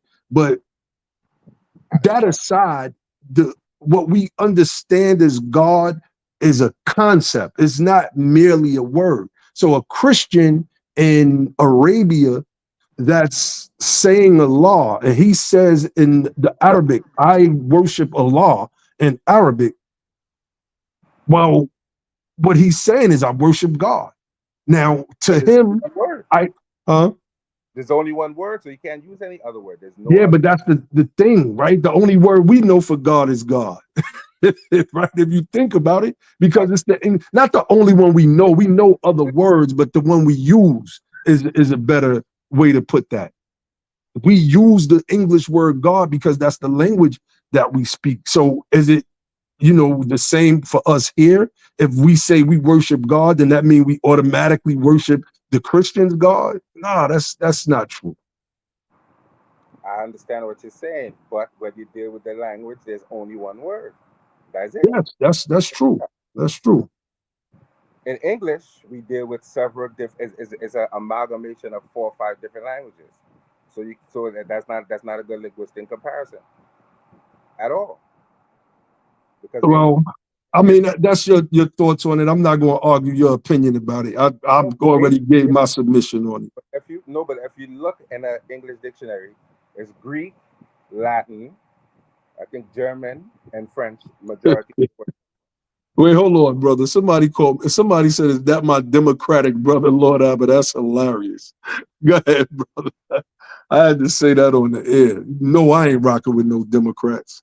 Right. So as I said, when you look at English dictionary websites, it has Greek, Latin, German, and French are the 4 major languages that you see these English words come from. Not so? Incorrect or incorrect? My bad. I was just reading the comment. Can you say that again? I said when you look at a Webster's dictionary, it gives you the linguistic origin of the word. It's usually Latin, French, or German, correct? Of which word? Any word. No. Yes, you need to look up Webster's dictionary and see a lot of English words come from Greek, Greek and Latin. Oh, okay. I see what you mean. Yes. I would say. Hey, hold on, man. While y'all talking that talk, let me go to a real scholar, right, for a minute and show you this video right here that I got. It's 11 hours long. Nothing but pure scholarship. This is part 2 right here, where Shaka Utmost, and we at the National Black Theater, and he's killing Islam, bro. Is this up on the channel, sir? No, but it's on my Patreon. Okay, all right. Part 1 and part 2. But I'm gonna play it from here. All scholarship, man. He going in on the hadiths, everything. Let me see. That was in the newspapers when this is from the Iraqi war, when some Marine over there in Haditha killed some innocent people, women, children, and everything. So the rest of the article continues. Some allege the massacre was in retribution for an incident earlier in the day in which U.S. Marine Lance Corporal Miguel Terrazas was killed in a roadside bomb attack on Marines from Kilo Company. August 2006, a commission reviewing the killings found probable cause for charging the Marines. That's from the U.S. Let me bring it up. I'm going to bring it up to where he start going in. Around here. Already? Yeah. Hadada is a Christian word. Isa is a Judeo-Christian word. So this is Judeo-Christian terminology. That's all I'm saying. Okay? It's Judeo-Christian terminology. There's nothing wrong with that. There's nothing wrong with that. The Christian Jewish Arabs of the region. Now, keeping it a buck, Tazariak, I got to keep it real. That's my man. But Tazariak ran from Shaka Utmost. He ran from Shaka. He ain't want no smoke with Shaka. He debated Shaka later on, but he ain't really want no smoke with Shaka Utmost on a real powerful topic. Use that terminology, and it was developed later on into something else. All I'm saying, if you're going to tell the truth about where something came from, just tell the truth about where it came from. There's no crime in telling the truth. What language they spoke? You understand what I'm saying? What language? What language were they speaking? More or less Syriac, Aramaic, Syriac, Aramaic. You want to show that they were speaking Syriac? You have to go back to the first part of the lecture for that. So you have to see that, because I already showed that. Yeah, I already showed that. I showed the migration I showed the migration of the Arabs from Southern Arabia by way of Northern Arabia, coming out of the Lakhmids and others, going up through the Hijaz, going up through the Levant, and going over into Syria, Damascus, Iraq, and Iran. I showed all of that, so I'm not going to do that again. Thank you. Yeah, I showed Arabs doing that. Yeah. I showed it. I actually documented it. I documented and showed it. Okay. All right. Okay. Here we go. Oh, no. Go back the other direction. We're going in the wrong direction. Thank you. I hear that. Yeah, that's last week.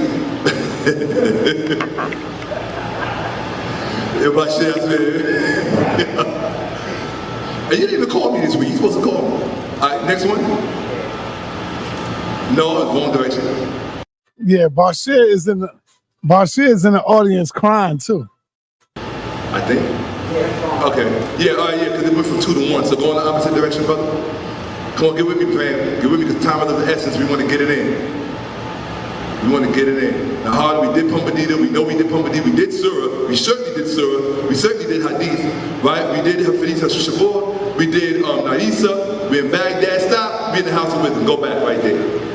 Okay. Okay, go on to the next one, please. We got these Christian scholars up in this House of Wisdom doing in the translation movement, but they want to say that the Quran didn't come from the Christians and the Jews. Besides translating this book, you said that the translation, since it was translating the Quran into other languages for people to go, you hinted at that. You made the allusion to that. Relax. Well, let's just say what it is. It's going to be all right. Let's say what it is. All right. Let's say what it is. Besides translating books into Arabic and preserving them, so in the House of Wisdom, these Arabs were translating other people's books into Arabic. They don't tell you that. Well, probably because they didn't have any books. How you come from a civilization with no books, and all of a sudden you got this one masterpiece called the Quran. You can only say God gave it to you. Because you don't want to say that you were translating other people's books into Arabic. And now you know why the best scholars tells you that the real origin for the Quran is much later than the 7th century. They prefer a 9th, 10th century origin for the Quran. Yes, they do. Yes, they do. And I'll show you that documentation as well. Let's continue. Let's where we at. Besides translating books into Arabic and preserving them, scholars associate. You're looking at the House of Wisdom, by the way. That's what it is. I wanted to give you the image you can see what it looked like. That's the real thing right there, folks. Besides translating books into Arabic and preserving them, scholars associated with the House of Wisdom also made many remarkable original contributions to diverse fields. I bet they did. During the reign of Al-Mamun, observatories were set up, and the house was an unrivaled center for the study of humanities and for science in the medieval Islam, including mathematics, astronomy, medicine, alchemy, chemistry. So wait a minute. Some goat herders and camel sheep herders in the space of 100 years went from moving goats and finding water wells to building observatories and having massive libraries. I wonder where some of them books came from. Let's see. Hold on, where we at? Because Islam is African. During the reign of Al-Mamun, observatories were set up in the house with I ain't gonna play all of that, but that was crazy. And you see, this is the thing. That this was actually one of my questions that I was gonna ask Lord Abba, seeing that he chose, or basically Islam over Christianity. How would you reconcile the documents and the books? And when I say that, I simply mean the Bible and the Quran, seeing that, to me, the Quran is type of a Bible. They have the same stories and everything, but the Bible is more detailed. But the Bible predates the Quran. So, Lord Abba, if you don't mind, how would you reconcile something like that, though? So first, let me say, I was listening to the Shaka joint, and I was just cracking up laughing, because as he's speaking, I'm remembering, like, I got a document full of notes, man. I don't know how many hundreds of pages it is, but as he was speaking, it's like I remember where I placed certain notes at in that document that I probably haven't opened in 6-7 years. And the stuff that he was saying there, like, those were completely bad arguments, right? If your understanding of Islam is that it was founded by what we would consider pale Arabs, and that these people were mere goat herders and not those individuals that were us, that advanced civilization, then you're going to fall flat every time. And you're going to do what he did. You're going to read from whatever that document was he was reading from, where he said that, and that was correct, where there were books that were translated into the Arabic. But then he also said, right, there were additions made. And in these additions, it led to advances in science, technology, astronomy, or the astronomy, etc., whatever he read. And he conveniently skips over that part on some, I bet it did, right? So now it's like, well, these people that are goat herders that you're saying, how is it that they are the ones that build the civilization of Islam? And when I say civilization of Islam, I can point to what history calls Moorish Spain, Al-Andalus, and the wondrous things that our ancestors did there for 700 years, and the things that they built and perfected. The Moors traveled all over the world. They traveled to Persia, they traveled to China, they traveled to Greece, Rome, etc., etc., and they collected those manuscripts, and they did translate and transliterate and create Arabic corpuses out of them. This is a fact. A lot of books were destroyed by the Christians that invaded Egypt. There were 2 waves. And I obviously can't remember, because the lie that the Christians told was that the Muslims went and destroyed the books of Alexandria and the libraries of Alexandria, but that's a lie.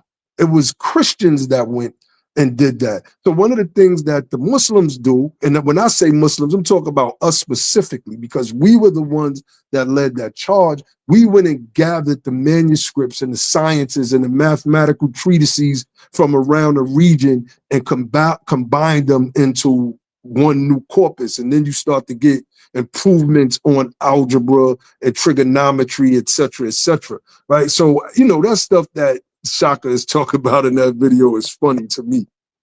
It's funny. But would you call the Quran like borrowed? I wouldn't say stolen. Would you say like it's borrowed information, seeing that the Bible does predate the Quran and they have like similar stories and stuff?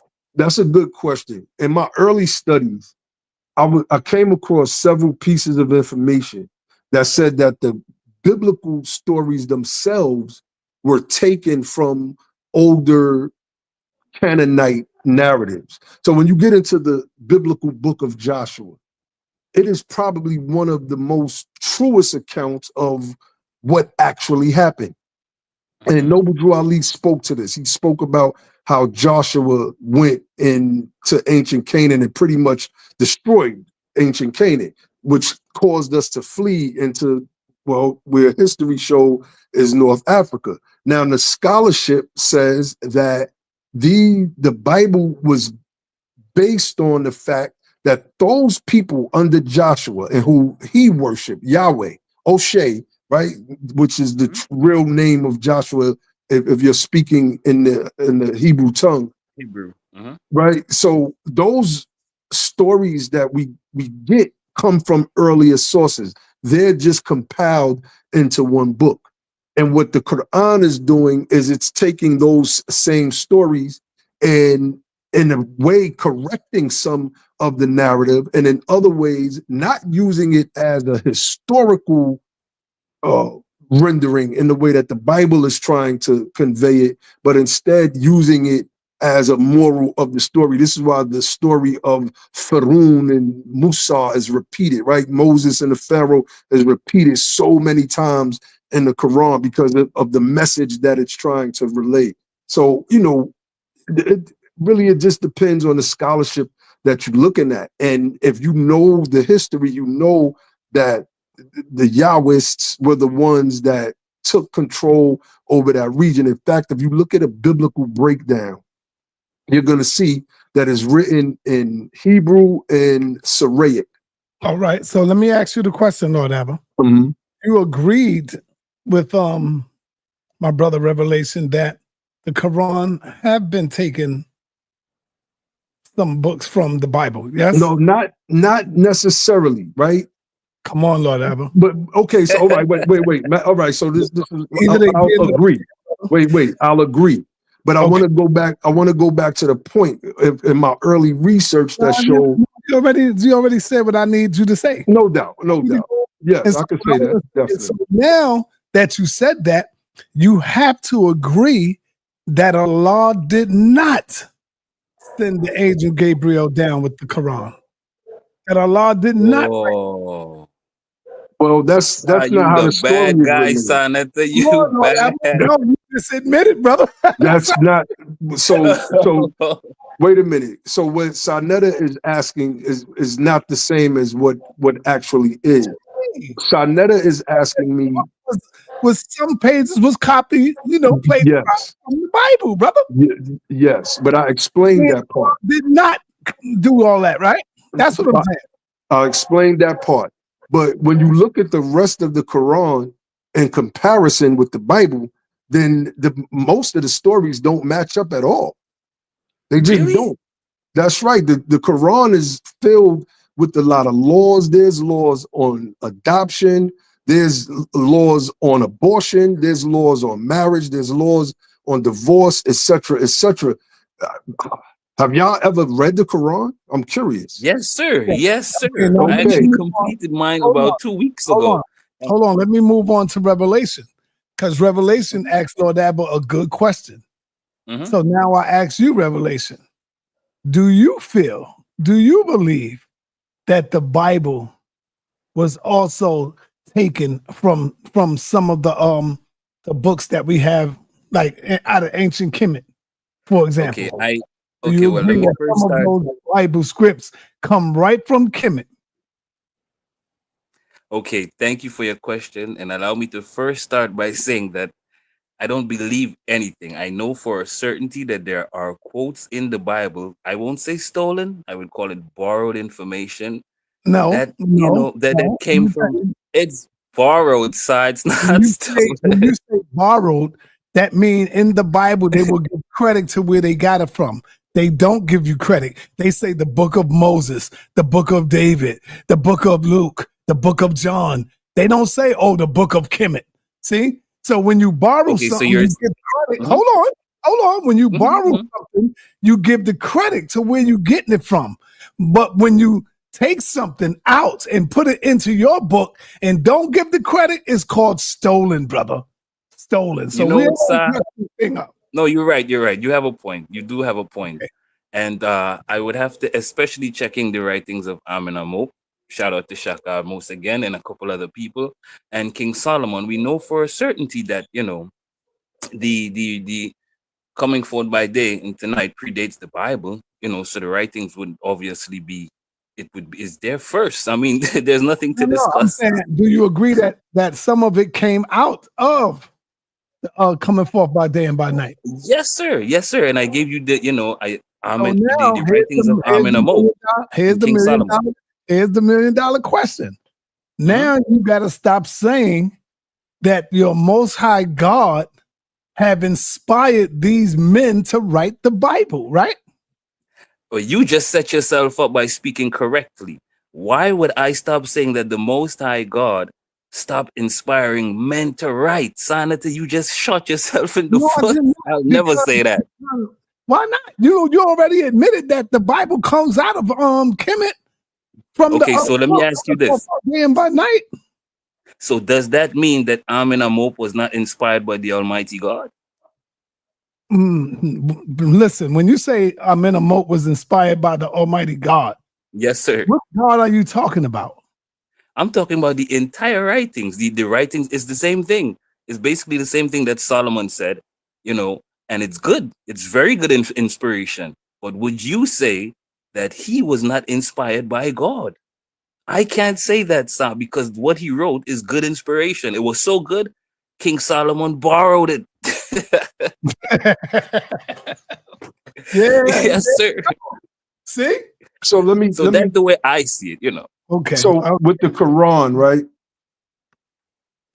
Again, when it's using those biblical, the things that we see in the Bible, it's using them as what the book said. We sent this book as a reminder, and we know that the people are called, I think I'm saying this right, the Dehimi, which means the people of the book, the Jews, the Christians, and now the Muslims, right? Those ones of peace. And so, yes, they're going to use the extant documents of that time that were popular. That's just, I believe that's just the thing. When you look at, you brought up, I think you was speaking to Akhenaten. Were you speaking to Akhenaten, Brother Revelation X? Oh, Amin Amop, no, he's different from Akhenaten. Okay, my bad. So when you look at Akhenaten and how he worshiped God in ancient Egypt, it was more monotheistic. He's right? the father of monotheism, isn't he? Some people say that he is the father of monotheism. Yes, now, sir. in the first blog that I ever wrote, there was I can't even remember the name of it. That's so crazy. Old Man Cush and his father Ham. Matter of fact, is the name of it. I found these documents that dated back to the Levant region. It was transcribed, I think, from inscriptions. I haven't even looked at my own stuff in so long. And one of the things, there was the Egyptian pharaoh at the time was, he was pretty much running through those lands out there in the Levant. And so this particular ruler is pleading with this pharaoh. And one of the things he says to that pharaoh was that this was your father's birthplace. Like, I think he said like 7 generations ago or something like that. Now, and again, like I said, a lot of this stuff I'm rusty on. But the point that I'm making is that there's some connectivity with that region, and you're gonna have doctrines that may be similar, right? The Babylonian, would one say that the Babylonians and Sumerians received their text from the biblical narratives, because there are parallels with the biblical stories or accounts with ancient Kemet, but there are also the same parallels with some of what was taught in ancient Sumer and Babylon. Right. Let me say this. A lot of times we leave out, because I'm looking in the chat and I see somebody said, man is God or man can be God. But we always leave out the devil. That's right. We never say man, we never include the devil with being man. So it's not only God is man, but also the devil, man. Y'all always trying to escape that point. So when the Bible is talking about God and the devil, they talking about us, man. That's all through the Bible. It's talking about us. So now let me ask both of y'all.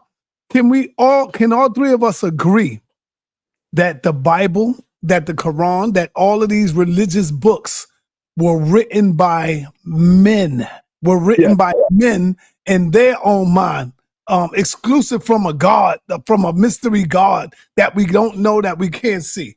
Can we at least all agree to that? No. I can't agree to that. I can agree to the first part of it, but you loaded exactly the first part. Yes, he loaded the question in Revelation on the back end. So y'all saying that a God that you don't know, that you can't see, that has never revealed itself to you, you think that God wrote the Bible and wrote the Quran and these religious books, brother? No, nobody said that. Well, that's what I'm asking. That's what I'm asking. No, that's not what you asked the first time. Right, let me ask you again. Can we all agree that these religious books were written by men in their own mind?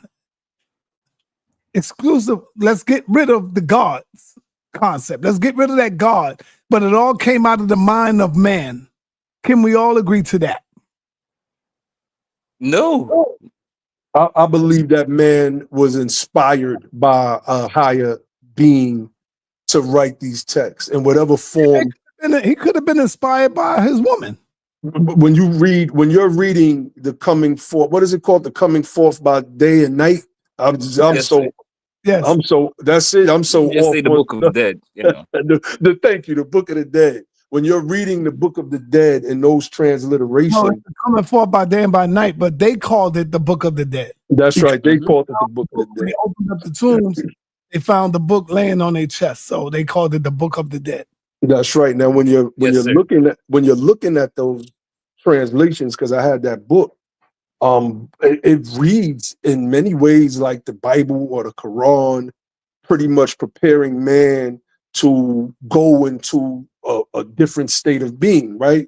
Meaning leaving the physical body behind. So, we can say, the mind of man created those carvings, but what was that man's inspiration? What were those priests' inspiration to create such a text, right? So, the question is kind of loaded. Is God that inspired you to want to run for office in the future? Or is it you yourself that say, no, I want to do this. I got to do this. I want to get up and do this because this is what you want. Yeah, but I mean, those are two different things, right? It's the same thing, because you saying, oh, well, we got to understand what inspired him. No, it ain't about what inspired him. This is what he wanted. This is a story that they laid down for years. Yeah, but politics is cutthroat. Stab you in the back, step on you. But so is religion. Sleep your way to the top. And guess what? So is religion. No. Stabbing. Lord Abbott, there's been a religious war for thousands and thousands of years. And I don't disagree. But look, what I'm going to tell you. Look, this is what I'm saying, Sal. Let me just say this real quick. The way the religions are structured, depending on your religion, of course, the religion is structured in a way so it won't be that. The religion is structured so that you would be in tune with your higher self, aka your God. Now, that's not how politics is structured. Politics is structured a certain type of way. And that's just a fact. I just think that's a bad comparison. That's all. But yeah, I mean, we are all inspired to do what it is that we do, whether it's by some higher power or if it's by our own earthly motivations. My political run is earthly motivation. I'm putting together. So Revelation, you're gonna give all the credit to the Greeks over our African consciousness, because the Greeks are the ones that put forth the Bible, the New Translation, the New Testament, brother. So you saying that they had so much knowledge and was so more powerful than us that we have to take a book coming from the Greeks, brother? Come on, Revelation. You're African, man. You African, brother. Your music is revolutionary. Don't worry about it. I just want to say thank you. You put the Greeks in front of your own African spiritual warriors, brother. Don't you know that book too? Yeah, see, you laughing because that's crazy. No, leave it. I'm gonna get my chance to talk. Go ahead, Si. You can do your thing. No, but go ahead, Revelation. You're gonna put the New Testament Bible over your ancestors, over these great kings and queens, these revolutionaries in Africa. You're gonna put the Greeks over them, brother? And you're gonna take their word over your African ancestors?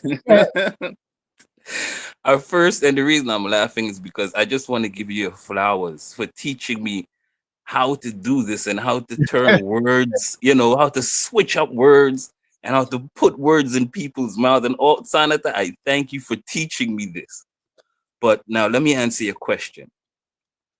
As a matter of fact, I'll ask you a question and answer your question at the same time. You're saying the Greeks gave us all this history and stuff. Where did the Greeks get it from, sa.neter? If I can ask you. I said they he ain't gonna press the Lord. I mean, he ain't not gonna press give me right? No, I said they wrote the Bible. I didn't say all this history. The Bible is not a history book. Okay, the Bible. Let's stick to that. The Bible. Where did they get the information from to pen the Bible? They get the information stolen out of Kemet, but they switched it up. So they see it. So what they got to do is they can't make it say the same thing. So we got to switch up the words, switch up the story a little bit. But when you really look at it, it's saying, you can clearly see that it's stolen, right? And the Greeks just switched it up. The Bible have nothing to do with African people at all. I think stolen is a bad word. Sir. Stop it, sir. Please. Sir, just the geographic locations of the book. Watch this. When you hear places like Ethiopia, places like Galilee, come on, sir. Where was Jesus? What time did Jesus get into Africa? What time did Jesus get into Africa? What time period?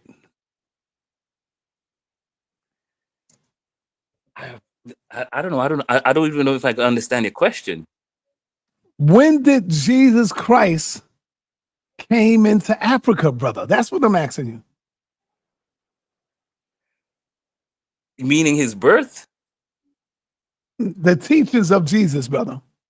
The teachings of Jesus Christ. Oh, the doctrines. Okay, okay. That would actually be something like 200 to 300 BC. No, 80, sorry, not BC, not BC, 80, yes. About approximately 200 AD. Somebody correct me if I'm wrong. Lord, but you can correct me if I'm wrong. Yeah, I don't remember. If my memory serves me correctly, it's with the Byzantine Empire, and they convert a general. No, matter of fact, that's in the Christianity, and I just Googled it and I typed it in.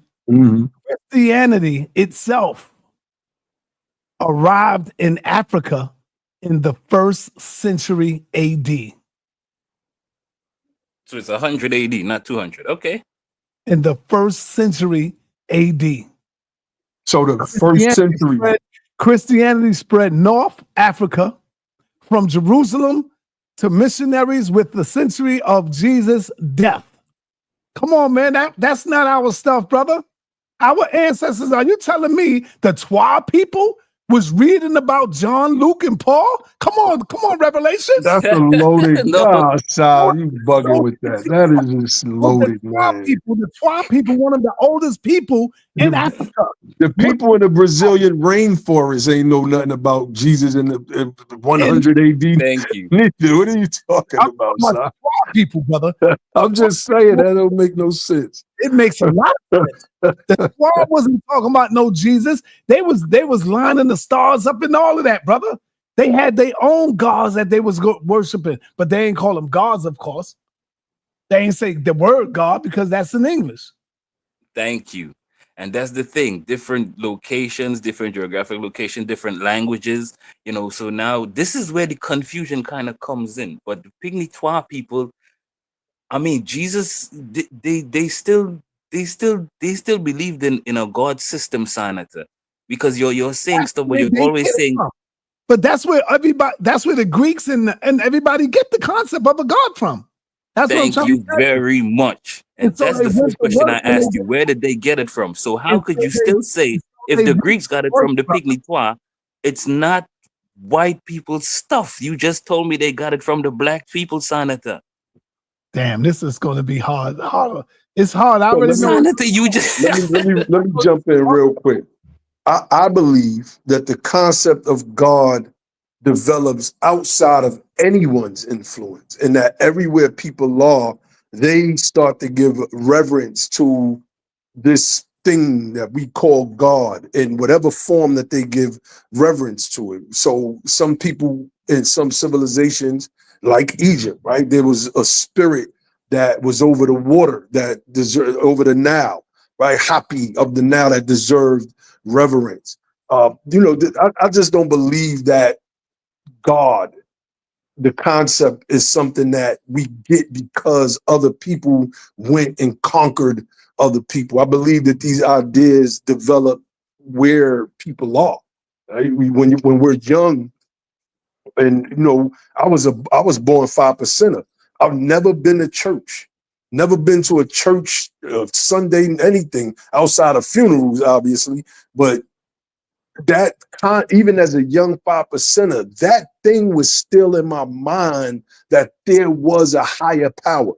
Me, my sister, my brother, even though we was taught that the black man is God and that we were young gods and earths, we still talked as if there was still some type of higher power. I think that's just something that's innate with us.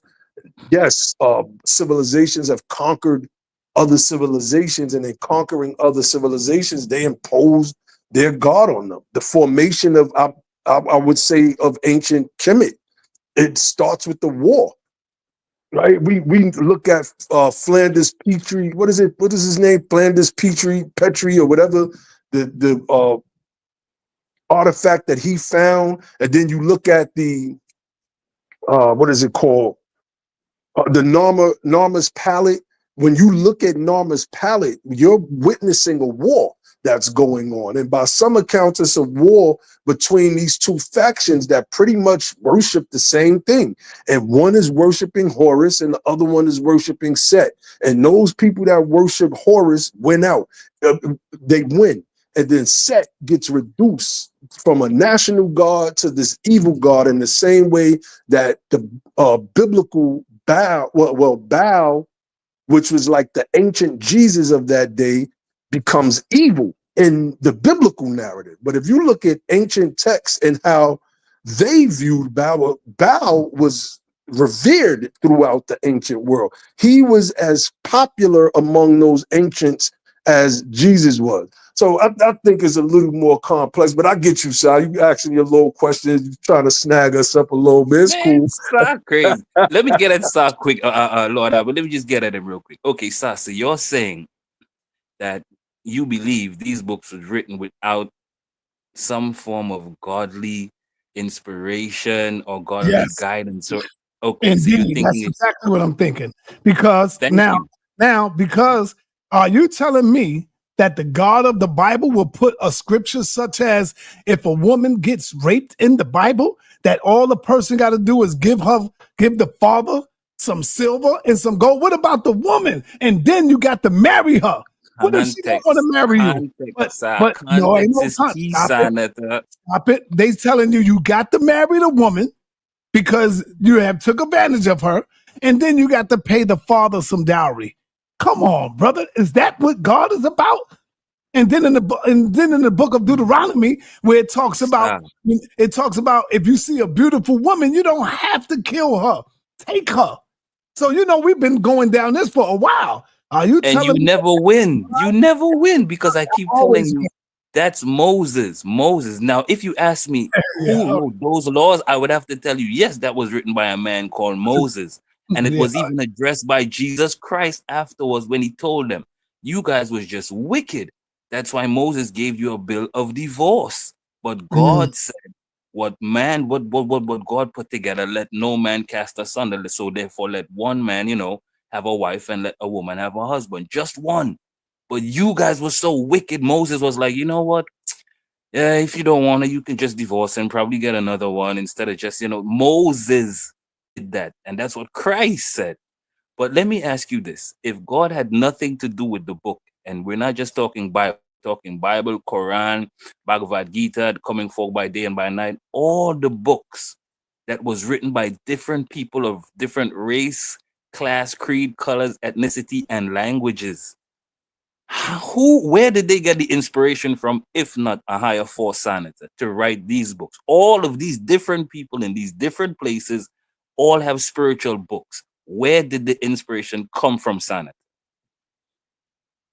Okay, let's look at King James, for example. He was the king. Didn't he commission these people to translate? He translated the scripts, right? Exactly. Yes, sir. Yes, sir. Ask me the question again. Ask me that question. That's a translation, all right? So, ask me the question again, because I was getting ready to say something different. Okay. How is it possible that, or let me probably ask the question a little differently for you. How is it possible that different races, color, creed, classes, ethnicities, or languages would have different, not different, but the same, type of idea that there's something bigger than us? Whether we call it God in English or the Arabs call it Allah, there's something bigger than us that we have to pay homage to, and that, we know there's something bigger than us. Where did that come from? Where did they get the inspiration to write all these spiritual books? It comes from them, brother. The inspiration comes from Kemet. That's where it comes from. When they seen the writings on the wall, when they seen how the Kemetic people was living, when they seen them bowing down and giving gifts, that's when the Arabs got it twisted and thought that they was bowing down praying to a god, but they were bowing down giving gifts to their fellow mother, to their sister, to their wives, and stuff like that. Don't you know that there are ancient Kemetic people in Africa? You see them bowing down like they making salat. They got their hands in front of them with their head bowing down. That is there. Where do you think the Arabs get that from? And I keep telling Lord Abba, I'm gonna Google that and show you. I keep telling Lord Abba, the Arabs went over there, brother, and they begin to do what? Name the El Qibla. They begin to name their house. The what? The Kaaba. Where does the Kaaba come from, Lord Abba? That's pseudo etymology, Saab. You don't get out of here with that. I know you was gonna say that, but when you look at the Ka and the Ba, where do that come from? The Kaaba. And so what the Arabs did was put them both together, and they called that black stone in Mecca the Kaaba. Come on, brother. So but look, we know where the word Kaaba really come from, and you keep saying that pseudo. But look, Saab. So what we teach is different. See, I've shown this stuff on your platform before. I know. Right? I grew up on it. When we're talking about, and that's where the confusion is coming in at, because our concept of Arab is just this linear thought about this one people that are over there right now. And so when we say Arab, we do not equate them with us. But one of the things that I was able to show was that people used to criticize us. Why y'all say Islam? when y'all greet each other. I was like, well, that's just like saying salam. It's the same thing. It just simply means peace. And people used to argue that it means submission. I was like, yeah, that's an aspect of it, but it's just not submission in the way that you're trying to present it. It really just means to submit yourself to be at peace with yourself, and in the larger sense, be at peace with the law. So one of the things that I was able to show was that on the walls of Kemet, you find the word salam. And it's written Sharome, Sharome, I believe is the other one. And the other one is Sharm with the apostrophe at the end of the E. And it tells you to resign, to be at peace, to beg or sue for mercy. Huh? You just daggered yourself. No, I didn't. Because what we teach, no, Sha. Where? No, we did. So what I'm saying is this is no. Go back to you said that. Right. That where they found that in on the walls of ancient Egypt. Okay, then, brother. That's my. But that's wait, Sha. That's not a. Wait. Let me explain real quick. Let me explain. Yeah. That's not a dagger of me. It is a dagger, bro. Okay, so one of the things that George G.M. James noted in Stolen Legacy, and he was 100% correct, was that the Moors kept up constant contact with Mother Egypt. See, y'all didn't listen to me when I was teaching. That's why you think you got this thing on me right now, but you don't. If you really think about it, I'm just confirming most of the stuff that I said that was when I came on your platform, that this was an interconnected thing. And what we spread, it was us that deciphered the hieroglyphs of ancient Egypt 1,000 years before Champollion did. We did that because we knew what it was. The Europeans didn't know what it was. Y'all better go back and check them old Lord Abba videos on sa.neter channel, because I don't think y'all really analyzed those. Now, I ain't hurt myself. I'm proving my point. Lord Abba, you don't even know you daggered yourself, brother. Okay. I was saying that the Arabs went over there and they was watching the brothers and sisters over there bowing down, giving gifts, and you talking about that pseudo. And so when they was talking like that, when they was talking about the Kaaba, and they heard all of that, that's how they begin to name that rock, the Kaaba. And the rock supposed to be what? What does the rock supposed to be over there? What do they consider that to be? Some people call it a meteorite. But that's exactly what it is. It's a meteorite that fell out the sky, brother. It possibly could be, but I want to say this. I'm not, when you're saying Arab, again, you're thinking about the people that are there now and they've been there in that region for over 1,000 years. When I'm speaking in a way that we were those original people that were there, and that those customs that you see practiced right now are the customs that they learned from us. This is why I interviewed Dana Marniche on your platform. I don't know if you remember that a couple years ago. There was a reason why I brought her on the platform. I was showing the interconnectedness of the beginning of Islam and how that connected to ancient Kemet. Mustafa Gadala wrote a book called Egyptian Romany, breaking down the very things that I'm talking about. When I say that the original Arabic was called Mudar, this is a historical fact. Ibn Khaldun notes this. Ibn Hazm, another scholar, a medieval scholar, notes this. Recently, in a book in the 1960s, I believe it's called The Arabic Language by a man named Anwar Chejni, he notes that the original language that the Quran was revealed in was the Mudar language, which was the language of the Moabites. These were the original people of that land. Again, y'all go back and watch my videos that I did on sa.neter's channel a couple years ago, decipher them, and then come back and see if I was right or if I was wrong. I'm telling you, Sal, you're not getting me on no got you right now. I'm agreeing with you. But what I'm saying is what we taught was more expansive than what you would get from out of the average Orthodox Muslim. Nobody was paying attention to me. It was like they wasn't trying to hear nothing I was trying to say.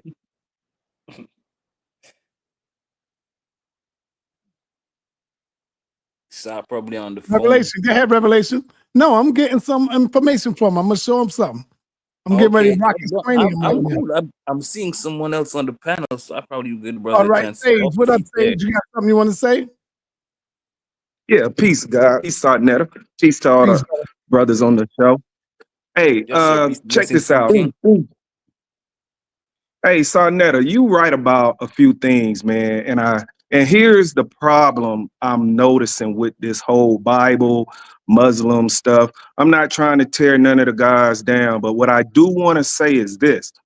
If you guys approach it from an esoteric interpretation, all of this confusion will be ended because the ancient Kemites wrote esoterically. Now, I've been following sa.neter for some years, and what I've been listening to, everybody keep bringing up Professor Walter Williams, Wesley Muhammad, Lord Abba. Man, your debate, I would fear any brother that debates you, man. I've been following you for a while too, so your debate skills is praiseworthy. But here's the number one thing all of you guys are missing. You're not taking it from an esoteric point of view. Let me give you an example. Everybody keep talking about God, God, God. sa.neter, he's telling it correctly, but he's missing a very important point. And the point is this. One of the names of the soul was God. One of the names of the body, the flesh, represents Egypt. Egypt, the body, is what bondage the soul to the body. And I'm gonna give you another esoteric teaching. When Christ carried the cross represents the body, flesh, and it's the soul that carries that flesh cross. Now, everybody want to say that the cross is a European symbol. It is not. It's an ancient Kemite symbol. When you look at the horizontal plane of the cross, it represents the world of the beast. The flesh represents the beast. The vertical standing of the cross represents the upright man. Now, when you break down the word Israel, Israel means Isis Ra-El. Isis represents the earth, the mother. Isis Ra represents the sun. El represents the elements, the children or the forces of nature that help create it. And there's another meaning that Kemet gave Israel. It was the meaning of the man who put on the righteous conduct. Now, Lord Abba did say something that he was correct on too when he was telling you that God was a concept. Christ also was a concept. Christ wasn't meant just for the black man. It was meant for all of mankind. Y'all got to remember, everybody came into Egypt to learn everything. The Moors, some of the books that I've studied, the Moors are ancient Egypt. Lord Abba said that too. They colonized the entire world. Now, I don't know if you guys understand the difference between an adaptation of nature and a mutation of nature. Now, that gets into DNA, but when you call a man God, you're speaking to his righteous conduct. When you call a man a devil, you're speaking to his deeds. The black man, a black skin doesn't make you God. It is your conduct. It is how you, if God was walking on earth, how would God conduct himself on this earth? If the devil was a man, how would he conduct himself on this earth? Now, that's what I wanted to say about this whole argument of God and the devil. It depends on your conduct, your deeds. Simple as that. When I say peace, God, when your ancestors spoke to the divine nature in you, they said peace, God, to awaken the divine consciousness that's in you. It had nothing to do. And yes, a lot of people get this word God mixed up. It is simply righteous conduct. That's all it is. Do you walk as a righteous man on this earth? And I'm gonna give you another thing that they don't teach you. The word Gentile. The word Gentile only meant he who did not take on the righteous conduct. This was the difference between an Israelite and a Gentile. The only difference was one who walked in righteousness, the other didn't. One who walked in the world, one who did not walk in the world. One who walked with righteous conduct, the other did not walk with righteous conduct. So yeah, that's all I wanted to say about that, man. I've learned a lot going through the esoteric teachings versus the a lot of people want to say that everybody in the Bible is real. They were not. I'm gonna give you an example. You just did a show with I want to say his name was the white boy who was Moses Malone or whatever Malone got. Yeah, he put a picture up talking about Egypt had slaves. Let me tell you something. He had a picture of the Pharaoh holding up a bunch of some dudes in some bondage, getting ready to chop their head off. That was not the Pharaoh. That image represented the sun and the forces of darkness. That's all it was. Egypt was big. That was Ramesses, wasn't it? It was It was during Ramesses' time, but you got to remember, every pharaoh represented the sun god on earth. He was the representative of the sun god on earth. He was the son of God. He was just the son, the representation of the sun. All of those hieroglyphic pictures, when you pull that picture up, look how big the pharaoh was. He just represented the sun. That's all this was. It had nothing to do with an actual man or and remember one other thing too, Saab, before you let me go. Listen, when before you go though. I'm sorry, but I just got a question for you before you go. Okay? Yes, sir. When in Egypt, when the zodiac goes into another procession, meaning if it went from Aries to Taurus, everything that was in Taurus had to be torn down, and then they elevated Aries. If the zodiac sign went into Aries, they did the same thing when 9/11 happened. The building tore down. They tore two down or three down. They elevated one. They intertwined one. These are same customs that Egypt did. Everything going on today is going on as in ancient Egypt. The problem is. Go ahead. I want to go real quick and let my brother Kwame come in. I want to show you, Lord Abba, this demonstration, Lord Abba. So we've been dealing with Black power for a long time. Even our ancient Kemetic ancestors, brother, they've been on that front lines representing Black power. This is real. You can find this on the walls in Kemet right here. All right. Not to mention, let's go. Remember, I told you how the Arabs would come in and they would see our people bow.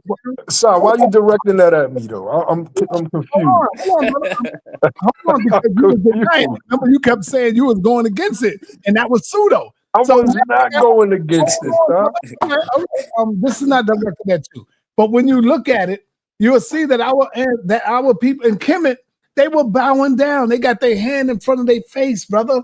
But they're not praising a God that exists outside of themselves. The Arabs looked at it like they was praising God.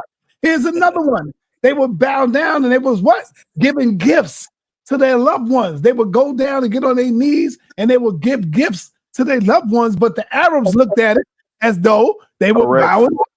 And now look at this right quick, Lord Abba. Let me see. Is the left over the right? See how they sitting down? Where do you think the Nation of Islam get that at? It all comes out of Egypt, no matter what y'all do. The credit back. You brand captain right there.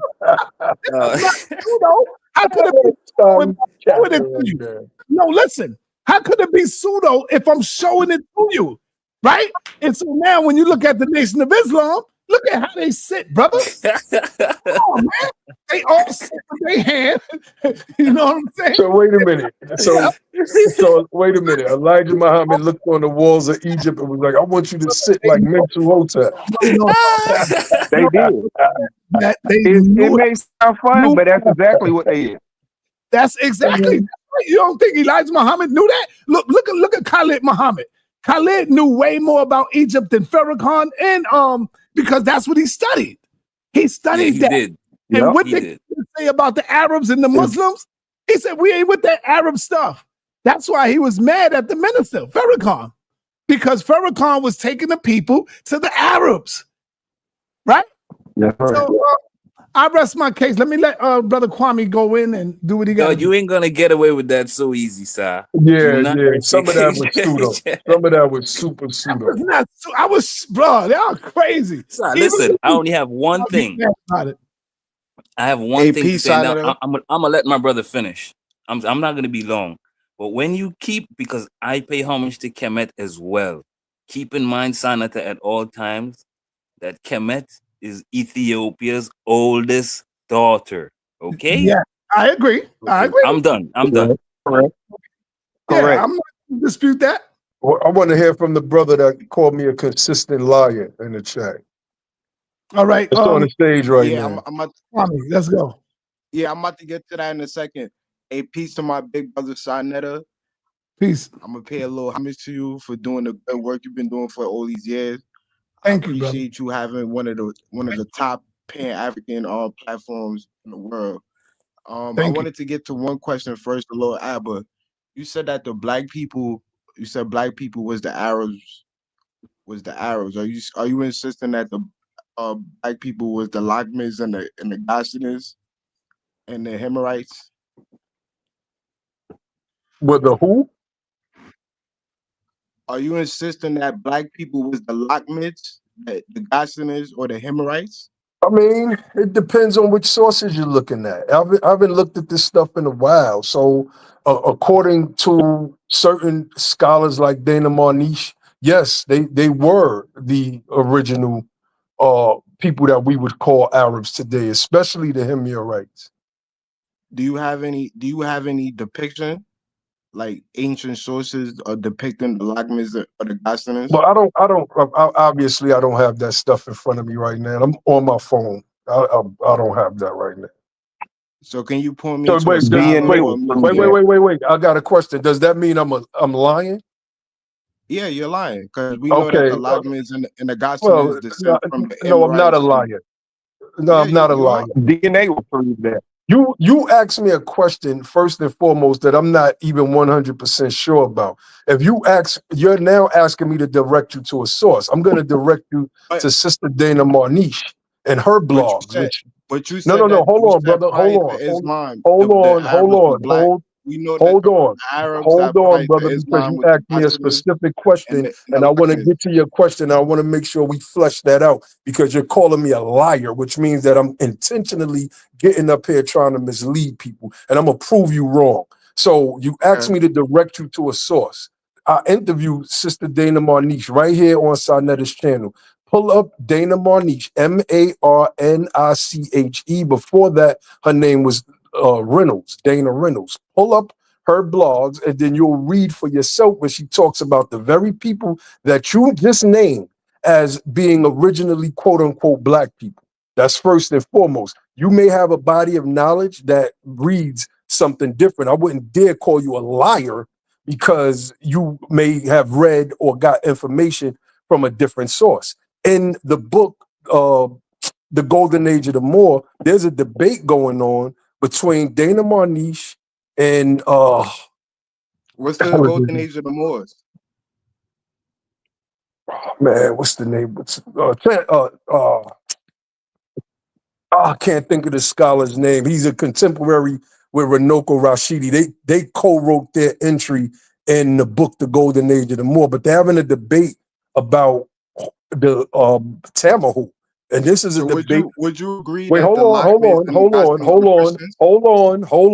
This is a debate that we never fleshed out the debate, but this is a debate that me and Jabari have had, a disagreement, I would say, because we never debated on it. That he believes, like they believe, that the Tamahu was white, but the information that Dana Marniche showed that they were actually our people. They looked like us. Am I gonna call Jabari a liar because he's still, that's crazy. They both are correct. The Lakmids and the Ghassanids were Christians? I don't know. You don't know? No, I don't know. So you have no knowledge that the Ghassanids and the Arab and the Lakmids was Nestorian Christians? Nope, I have no knowledge of that. So I don't know, Lord Albert, that's crazy. That's a So crazy wait a minute. assumption. So wait a minute. That's a So crazy wait a minute. assumption. So wait a minute. If I have knowledge of So something, I'm a you're liar. preaching, If I don't if have you have all knowledge this of knowledge. something, I'm No, no. crazy. Let me Go get to ahead, my finish. point. You're Go ahead, get to your point. you're preaching that we these black Arabs, but you have no knowledge of what the Lagmas and the Ghassanid practice prior to Islam. I gave you my sources. I gave So you my sources. you don't know what religious No, I practice don't. they did Nope, prior nope, I to don't. Islam. I don't. I already said no. So how you the authority on the Arabs and how you feel I'm so not. I'm comfortable not the saying that authority. black people was Arabs I'm not if the you don't even authority. know what they practice?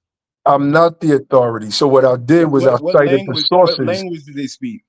What I did was I cited the sources of the people who are authority. Wesley Muhammad wrote a book called Black Arabia. Dana Marniche have entries everywhere, and she has a new book. A brother by the name of Tariq Berry wrote a book called Save the True Arabs. What's the name of the book you wrote? So where exactly Wait, can wait, you wait, wait, tell me wait. about What's the the name of Arabs the book prior you to wrote? Islam? If you don't know what What's language the they name of spoke, your book? you don't know what religion they What's practice. what's the name of the book you wrote? That I didn't write any book Oh, you on didn't this write a book, so you're not an authority, right? but neither are you. If you don't know the I'm not. language, you I'm don't not. know the religion.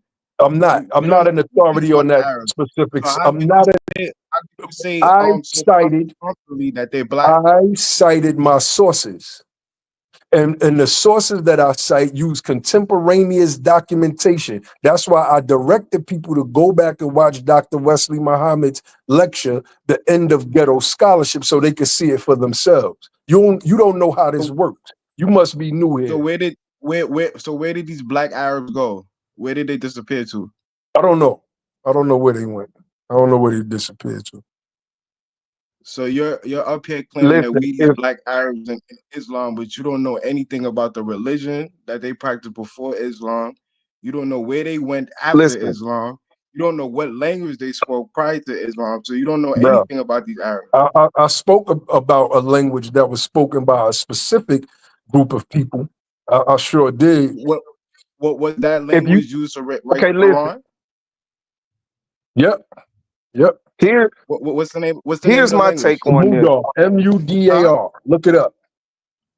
So you have evidence of that Quran written before the Kufic Quran that we know of that's widely No, but what I accepted. do have is the sources from So Ibn you don't have Khaldun no to evidence. You Ibn don't have no Hazm evidence of this Quran to Anwar before the Chesney, Kufic. who wrote a book in the 1960s that's cited. You could try to talk over me. That's not going to work. I've been doing this too long. No. You said cited. Where is there any document? Is there any hard evidence? I could point you to their manuscripts where they're speaking about it. Can you? Yeah. Can you give us the manuscript? Of course, of course. Hold on one second. Because that's how you're supposed to have a conversation as opposed to calling somebody a consistent liar. That means you would have to have poured over my whole body of work to show and prove that claim. And I know you haven't done so. I mean, if you don't know the So, if I don't know what you know, the then I'm a basics of liar. other people, and Yeah, come and on, then you're dude. just doing things that you don't know, then I gotta call you a liar. You said the Arabs is black. I don't agree to that. But you don't have to agree to it. But that don't mean that I'm lying. That means I could come back and call you a liar. I mean, then you If have to the prove I'm a Arab liar. ain't, if the Arabs aren't black, then you will have to show and prove a totally different DNA setup. Okay, for Everybody was one, black. Even let me finish this. Even going back to Lord Abba's point of the Tamahu people. The Tamahu people were Negroes. They were nothing more than albino Negroes. That's all they were. And in Egypt, when I forget the name of the Pharaoh, he separated them because they considered them as being sick people. brother. I don't mean to cut you off. If you look at the Book of Gates, right, they have 4 nations on there. They clearly represent. They have a clear representation of the Asiatic, which would be the Amorites, which would the Jews and the Arabs descend from. These Amorites look exactly like the regular Arabs and the regular Jews we see in Mesopotamia, Syria, Palestine, or Yemen. We know how these Amorites, Arabs, Jews look like in the ancient world. They look exactly like the same people with the Frenches on the side Negative. and the big beard. and the Arab You have noses. to We go, know how they look. depending on how far They you all go back. descend from Depending on how Emirites. far you go back, So before, none of the people, remember none of what the, I we know said, that these like I Arabs was said, using if you don't Emirites, understand, and they descend from Anatolian adaptation, farmers. One at a if time, you y'all. One at a time. if you don't understand, if you don't understand adaptation and mutation, the black man and the black woman carries within themselves the adaptation of every other race on this planet. They are, Brother, the everybody Jews and the comes from Arabs a black descend. man. Let me finish. Everybody comes from the black man through the black woman. Every race of man. Anybody who says otherwise, you have to prove a totally different genetic makeup of the entire planet.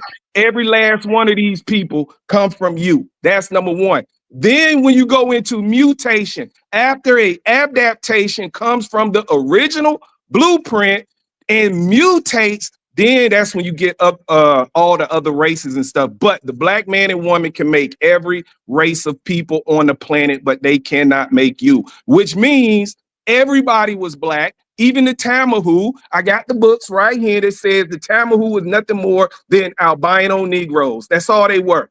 So if the Tamahu were albino Negroes, what do you think the Arab was? What do you think the Arab was? Anatolian farmers. What They do you? descend from Anatolian farmers. We do not descend from Anatolian farmers. We descend from Africa. We are Homo sapiens sapien. We are not Anatolian farmers mixing with Yo, Nathaniel. dude, Well, if you just want to mixing sit stuff. down Let and get me into the jump genetic in. makeup, Let me jump. All Go ahead. Arabs, Let Jews, me jump all in. of them, and Because I all the got people my from sources. Mesopotamia descend from Anatolian I farmers. got you, brother. People I from got you. Africa don't descend from I Anatolian And the got you. farmers. Anatolian I got farmer you. was black too. But wait a minute. Nobody's making that Everybody argument. was black. Yeah, I know. Nobody's making the argument that we descend from, and like that's a red herring that you're throwing into the argument. But I want to read from page 150 from a book called Egyptian Romany by Mustafa Gadala. It says the Moabite region was also the source of the Arabic, Hebrew, Aramaic, and Syriac dialects, which were offshoots of the ancient Egypt language. Ibn Hazm died 1064. The medieval Arabic scholar of Cordoba recognized that Aramaic/Syriac, Hebrew, and Arabic were kindred dialects derived from the Mudar, the dialect in which the Quran, chill, bro, chill, have been disclosed. Later in chapter 12, we will show that Mudar is an ancient Egyptian term meaning language, and that all three languages/dialects are offshoots of the ancient Egyptian language. Now, this goes to the comment you made in the chat, which is just wrong. It proves to me you don't know what you're talking about. The Moorish Alliance never forgot their Moabite origin.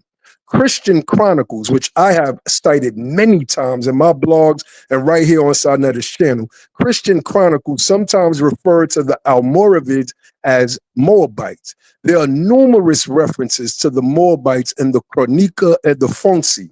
The references are to paragraphs that I have listed, and the reference to Ali and Texaphenes or Tashaphene as king of the Moabites would seem to support their theory that this term refers to the Almoravids. Now, the other source, this is from the renowned Arabic scholar Anwar Chejni from his book on the origins of the Arabic language.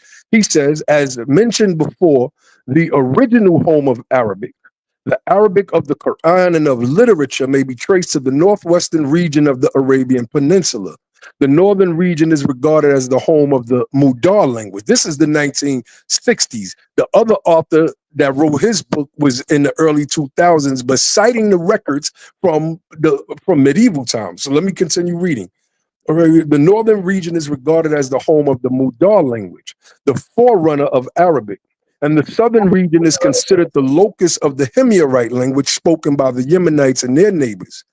This division became more pronounced after the rise and expansion of Islam, when the Mudar language was accorded supreme attributes and superior qualities. Such views were rationalized by pointing to the fact that the Quran was revealed in one of the Mudar dialects, the dialects of the Quraysh tribe. Like I could get into Ibn Khaldun's reference. Like now, give me your references. What does, see this? what Wait. Let me does, show you how this go first what before does you talk. Northwest Palestine have anything to do Let with me. Africa and them being That black? question is irrelevant to what I just read. So let me show you how this But goes. that I whole just read a reading was source to irrelevant you. to anything I I said. just read a source to you. I read a source to you, and then I That read talk another about source. Northwest Palestine. And dude, you just came up here to just run All right. roughshod over the conversation. You ain't come up here to have no discussion. You don't even know what you're talking about. Whatever. Do y'all hear me? Yeah, I hear you. All right, let me go on because y'all killed my whole vibe on this. What I was doing. Yeah, dude came up here calling me a liar. Then I just read from two sources, two different sources about the same thing that he said I lied about. I want to hear his counter. I want to get back to Revelation. You there? Yeah, I'm here. Revelation. Yeah. It didn't sound like you. You sound a little worried. No, I'm just listening because remember I'm trying to learn as well. You know, so I just found I'm eating the fish and I'm spitting the bone out. All right, I just found a little clip and I asked you, do you see any of the teachings, sort of coming from ancient Kemet into your book? Let's look at this dude here. Watch this. Let's hear what he got to say.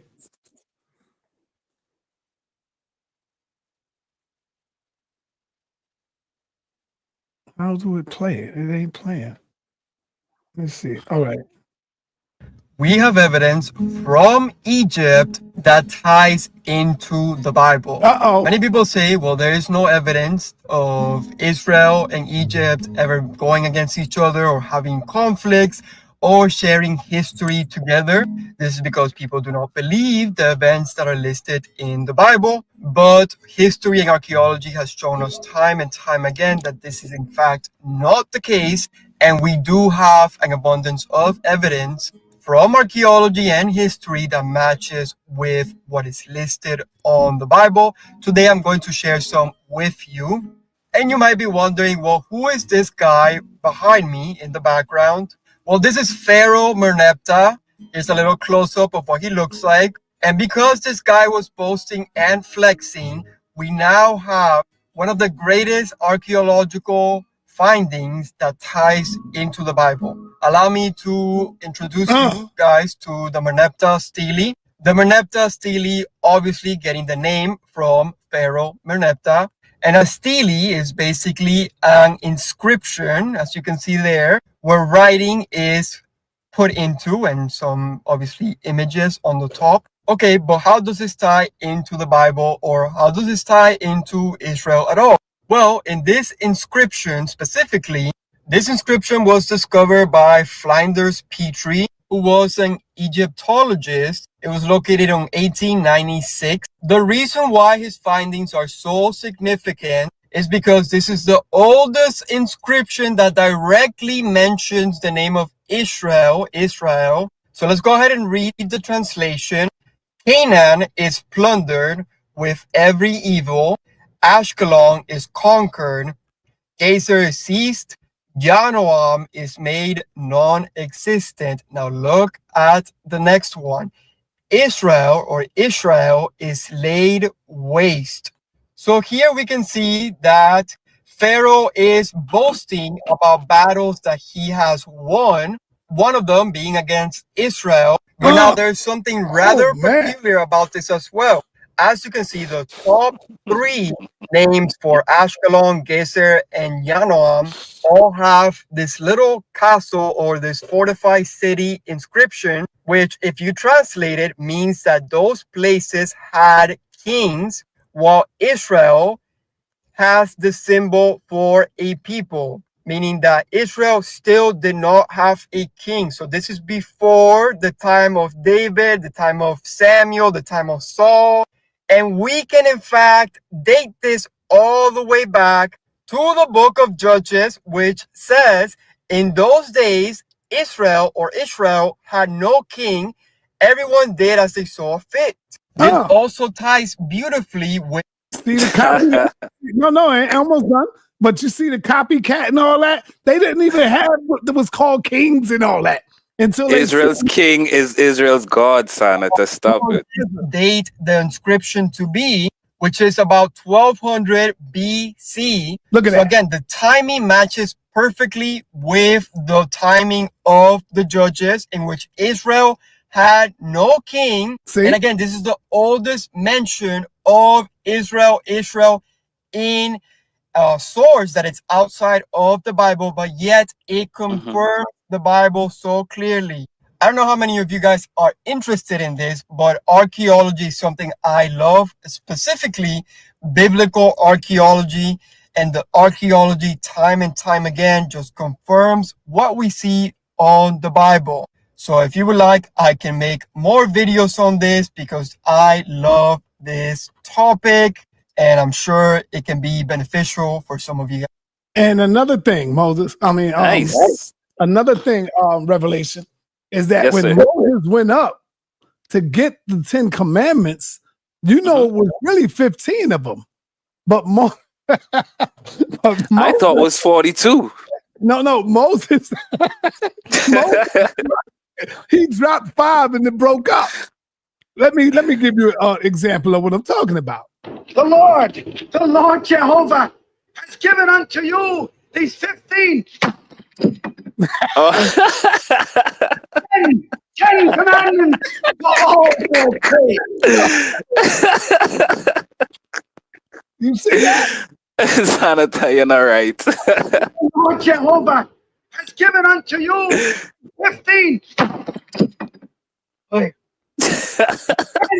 10 commandments for all to obey. Come on, oh man, that's funny. It is funny though. You see that? You see that Revelation? Clearly, yes, sir. Clearly copying. A lot of us saw this already.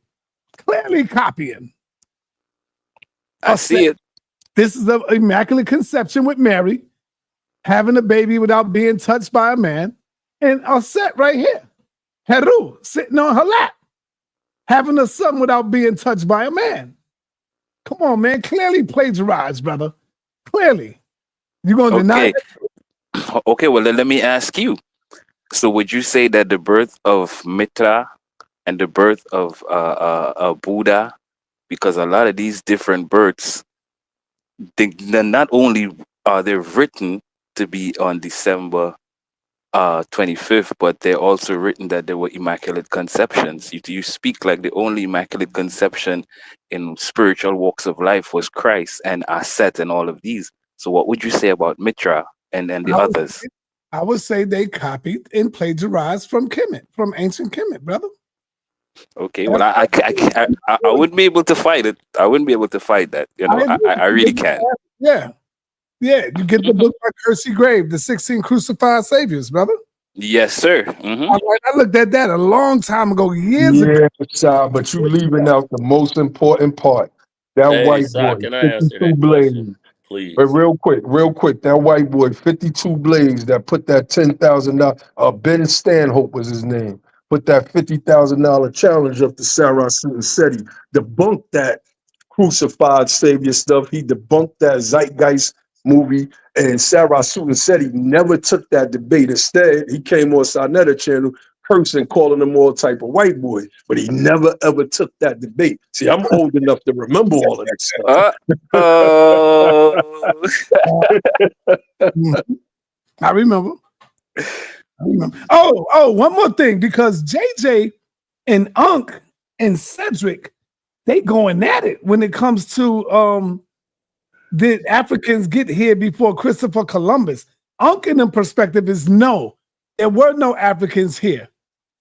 JJ is saying yes, it was. I agree with JJ. What do y'all say? What do you say? Yes. I'm gonna say the yes. Africans, they definitely circumnavigated the globe before Christopher Columbus. And the other thing is that Christopher Columbus never stepped foot on the United States soil. He had one of the pirates do it for him. Keep missing that, but here's a clip that I found. I don't know how they keep missing that. Yeah, it is true, but the sold their black own people into slavery. circumnavigate the globe way before. Yeah, go ahead. This is deep right here, though. This is deep right here. This part right here. Listen. If you say black people sold their own into slavery. And that's what the Hebrews always say. And not only the Hebrews, but we say that as well. But listen. If you say black people sold their own into slavery, you're falling for a colonialist lie. Right. Here's why. The idea that all Africans were one people is a European concept. The reality? Africa is massive, home to thousands of cultures, languages, and ethnic groups. Yep. A tribe in West Africa didn't see themselves as the same as a tribe hundreds of miles away. Right. They weren't selling their own. They were selling outsiders, prisoners of war. Let's flip the script. If Ireland invaded Poland, would you say they were attacking their own people just because both are white? Nope. No? Then why do people say that about Africa? Because white supremacy flattens every African culture into one label: black. Wow. Do y'all get that, man? That's Damn, crazy right there. Huh? I kind of see it as a trick, though. As much as he would like to give. Oh no, well, let me explain. He says that trick, brother. Okay, let me explain, sir. He said that white supremacy put all the countries under just one simple word, which is black. Right. I'm not sure if that was done by white supremacy. I actually see it as a form of bringing the people together instead of, I'm a Nigerian, I'm an Ethiopian, I'm a this, and then we separate. Whereas we can just say that we're all black and we're all one. Because we come from all one. Hold on, let me finish. I think they did that because let me finish. No. You have to let me get out my humble opinion, but I will hear yours afterwards, though. Okay? So basically, all that I'm saying, and it's the truth, because these labels is what separate us. Even as human beings, you're white, you're black, you're East Indian, we are not the same people, man. We're not. sa.neter. Sir, if you cut your skin and you cut a white person's skin, you're gonna see the same thing. But but you gotta also understand the strain series of DNA that we have. Okay, granted, yes, I agree. Okay, now we the same though, but the strain DNA that we have is how many? There's different DNA strains. Yes, it's a lot. It's true. I agree with you. The 9 series, because one of the great teachers put me on game on this, and I had to check it out. 9. Okay, so does that mean that the 9? Whoa! Go ahead, sir. As he was speaking, with the ingenious and everything else, you have to at least have 7 or 8. But at the same time, everybody else have how many? 6, and the monkey got 5. So let's be real with it and let's get down to it. Stop it. It's no. Teach me. Teach. I'm learning. We haven't walked through it. Period. Period. Now, if we speaking on Revelation. Religion is separate. Inside, they grouped us up because we was pagans and we was cursed. Religion cursed by Yahweh. What? Man. Nah, come on, brother. Stop that nonsense. Please. That's for real. No, that's not. No, that's nonsense. That is nonsense. No, that's Negroism. Yeah, for real though. He get that from Deuteronomy. Who? When the Muslims and the Christians and the Jews came into Africa, they all had Genesis 9:27 on their mind, and they all looked at Africans as cursed from the curse of Ham. So they all grouped us up as pagans, and we should be eternal slaves. That's why you had different edicts and different things going on to put us in bondage. So when they looked at Africa, they just looked at us as Hamites. No different than the Hebrew Israelites. Not his people. The people afterwards. Israelites, now that they look at Africa, they call them all pagans and they call them all Hamites, and they're gonna be slaves in the kingdom. It's no different. So who is the? There's a big difference. Who do you call? There's a huge difference because who you call the Gentiles then? Who are the real Gentiles? The Gentiles are the non-Israelites. For example, those who are. Give me a second. Man, I don't get it. The non-Israelites. Well, like old boy said, the esoteric approach. So what was the and paper with bulls about? history, you'll figure all this shit out for real. Yo, no cursing, brother. No Oh, sorry, profanity. man. Esoterically, the Gentile was just people who didn't believe in the Christ consciousness. Man, The Gentiles Germany, Shem and all of them is from Germany, and they came. Oh my God. Yo, I'm about to get off, y'all. I just want to say something to the brother real quick.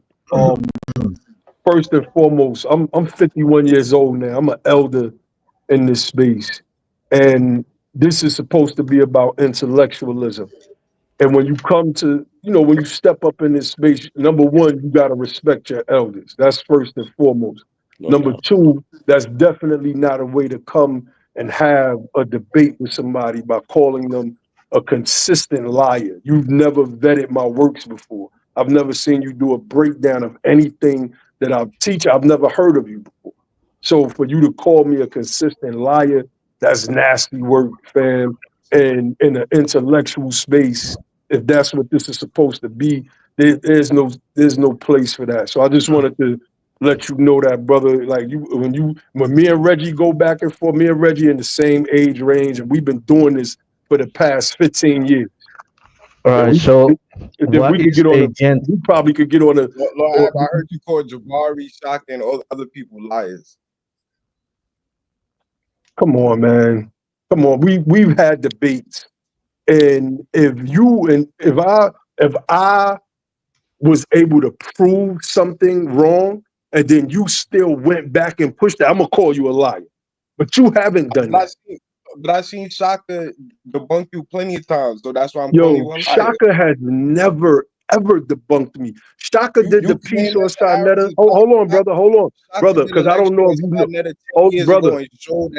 Brother. You don't know what you're talking about, so just be easy for a second. That's why I'm saying that you know the information. Brother, you don't know what you're talking about, so be easy for a second. All right. Shaka came on sa.neter and did this whole presentation talking about Allah was in ancient Sumer, was a Sumer god. I went right on Talk with the Titans with Column L, and I destroyed every single point that he made. He then continued to push that. So I've vetted every source that he presented. So even the source that, I'm still talking, brother. I'm still talking. I'm still talking. Even the source where he said Allah was the same, that Allah was the same as Allah from Muslim, the Muslim God. Like, I proved that this was false. Then I vetted his sources, the people that put the information together, broke them down. So if you continue to push that app, did you see the video I did on Talk with the Titans? Yes, I seen the video you did, but you didn't really address anything that shot. You didn't debunk anything that shot. Now I'm gonna call you a liar because the whole video is dedicated to everything Shaka said. What did you debunk? Did you debunk that the Arabs got stuff from Judaism and Christianity? Yo, I don't even know what you're talking about because that's not what I was addressing. I was addressing the video that he did about Islam. Like you are confusing things because you knew here. You gotta have reverence, bro. Whether you disagree. It was a 2 hour video. I watched it on Kalam's channel.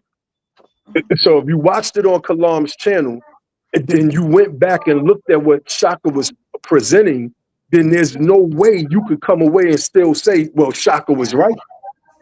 How can Shaka not be right when Shaka is presenting the up-to-date scholarship on Islam? You can't call Shaka a lie. He presenting the top scholars in the field about the Aramaic and the Syriac connection. He presenting the top scholars. How you can't call Shaka a liar? I'm about to get off, but I'm gonna leave you with this. I'm gonna leave you with this story I learned from Wesley Muhammad's lecture, The End of Ghetto Scholarship. He said there are intellectual pigs and intellectual cows. He said the intellectual pigs, they just slop up everything and it passes through and then they crap it out. The intellectual cows, because a cow has 4 stomachs, that once it eats, it goes through each one of those stomachs and it breaks down. This is what I do, and this is what I've been doing for the longest. I am an intellectual cow. What Shaka did was what an intellectual pig does. He found the source from some Christians, some white Christians, that said that Allah, this ALA, this Sumerian god, was the origin of the Allah of the Muslims, and this was a lie. That's what you call an intellectual pig. So if that's what you believe to be true, then brother, you're still on the intellectual pig degree. I'm still on my intellectual cow degree. So with that said, man, I'm gonna jump off there. Yo, side peace. We gonna get up, bro. Peace. Peace, Lord Abba. Revelation. One love, Lord Abba. Peace, Yes, peace, sir. God. Do you know who this man is? Peace, God. Peace. You know, I've seen the picture before, sir, but no. Inform me. That's Cecil Rose. Hey, shalom. That's Cecil Rose. And Cecil Rose came to South Africa in 1880 to do what? You see, he's standing on the map. That's why they got him like that. He's standing on the land of Africa. And he went there to carve up Africa, brother. They was over there arguing over, these Europeans was over there arguing over who got this piece. I get this piece. You take that piece. So he colonized the whole land. So when I tell that we were not all the same people, some Africans over here was not the same as the ones over there on the other side of the land. So can you guys hear me? Huh? Can you guys hear me? What? Can you guys hear me? Yes. Who is that? This is Simeon Badaba. My name is Simeon Badaba. I'm a Hebrew Israelite, and I heard about the Gentiles that you guys were speaking of. And in terms of Hebrew Israelism, he just cut me off my bill. Let him go, sir. Let him go, sir. Yeah, man. The Hebrew is that in terms of Hebrew Israelism, a Gentile, it depends on the context of what we're speaking of, because a Gentile can be an Israelite that's practiced other cultures, that's going away from the Hebrew Israelites ways. And also a Gentile as well is somebody that's not within the 12 tribes. For example, the Africans, the Hamites, or the Chinese, or the Russians, or anybody that has nothing to do with the Bible or anything that has to do with the Israelites are Gentiles straight up. And in terms of Africans versus African Americans, we are completely whole different people. Even though we have the same dark skin, Africans are Hamitic, and if you see them, they don't even call themselves nigger. We are the only ones who call ourselves niggas, even though we are dark skin. They are also dark skin. They're the one who sold that to America, sold that to different places of the world, and that's why we're completely different from them. All right. To answer you, that was just a name that was given to the Africans by racist white men. That's why I told. Yes, sir. No, now you is yes, sir. That's why I told Revelation. Now, right? That's why I told Revelation that the Bible wasn't written by our people. We've been here before the goddamn Bible, thousands and millions of years. The black man here in America, we've been here for millions of years, bro. Thousands and thousands of years. The Bible is some Johnny-come-lately little book. So you think because the book that was written by somebody else to tell us about the story of the curse of Ham, that black people are cursed. So you agree with that too, Simeon? That black people are cursed because of Ham? No, we are not cursed. It's because we are not Hamitic. We are Shemitic. So we're a whole different race back there. So you believe? Do you believe Ham is cursed? We are cursed in the Deuteronomy sense, of course. Yes, we are the Deuteronomy 28. If you read the whole pages, Simeon, do you believe Hamites are cursed? Yeah, they are cursed. Yeah. Simeon, I need you to turn on your camera for a minute. Let me see who you are, bro. Come on, Simeon, turn on your camera, man. Simeon, are the Hamites going to be Hold on, brother. Simeon. Oh, okay, there you go. All right, go ahead. I got you. So, Simeon, do you believe that the Hamites are going to be the slaves in the kingdom of God? Yes, they will, especially because they sold it the same way they sold us in abuses as well. Like that, the Egyptian, what they did to us, we do the What exact did the same thing. Egyptians do to you, man? What they did to my ancestors, Yeah, what they do to your the ancestors? Egyptian enslaved my Nothing. ancestor. The Egyptian um pretty much kill our brothers and sisters back then in those ages. And thanks Why, to hey, my Simeon, and why thanks, do you think the scriptures say you should not abhor the Egyptian, for you is a what in their land? What it say? You know the scripture tell you that, right? I think that's the book of Isaiah, if I'm not mistaken. Come on, Revelation.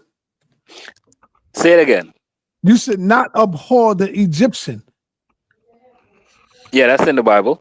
I don't think it's Isaiah, though. I'm not sure, but it is in the Bible. Yes, sir. Right. Revelation that you believe that the Hamites are cursed? No. Hamites aren't cursed. They're black people on the whole. I think we're first. We're not cursed. That's what I say, and I stand on that because I know it's true. But to say that we're cursed, no. So what's I your wouldn't say that. interpretation of Genesis 9:27? What did it say? That's probably when they're talking about the Hamites being cursed and all of that as well. but let me ask you Boy, this, Revelation, where you from? I'm sorry. Revelation, what country you from? Caribbean, Trinidad and Tobago. Then you are an Israelite.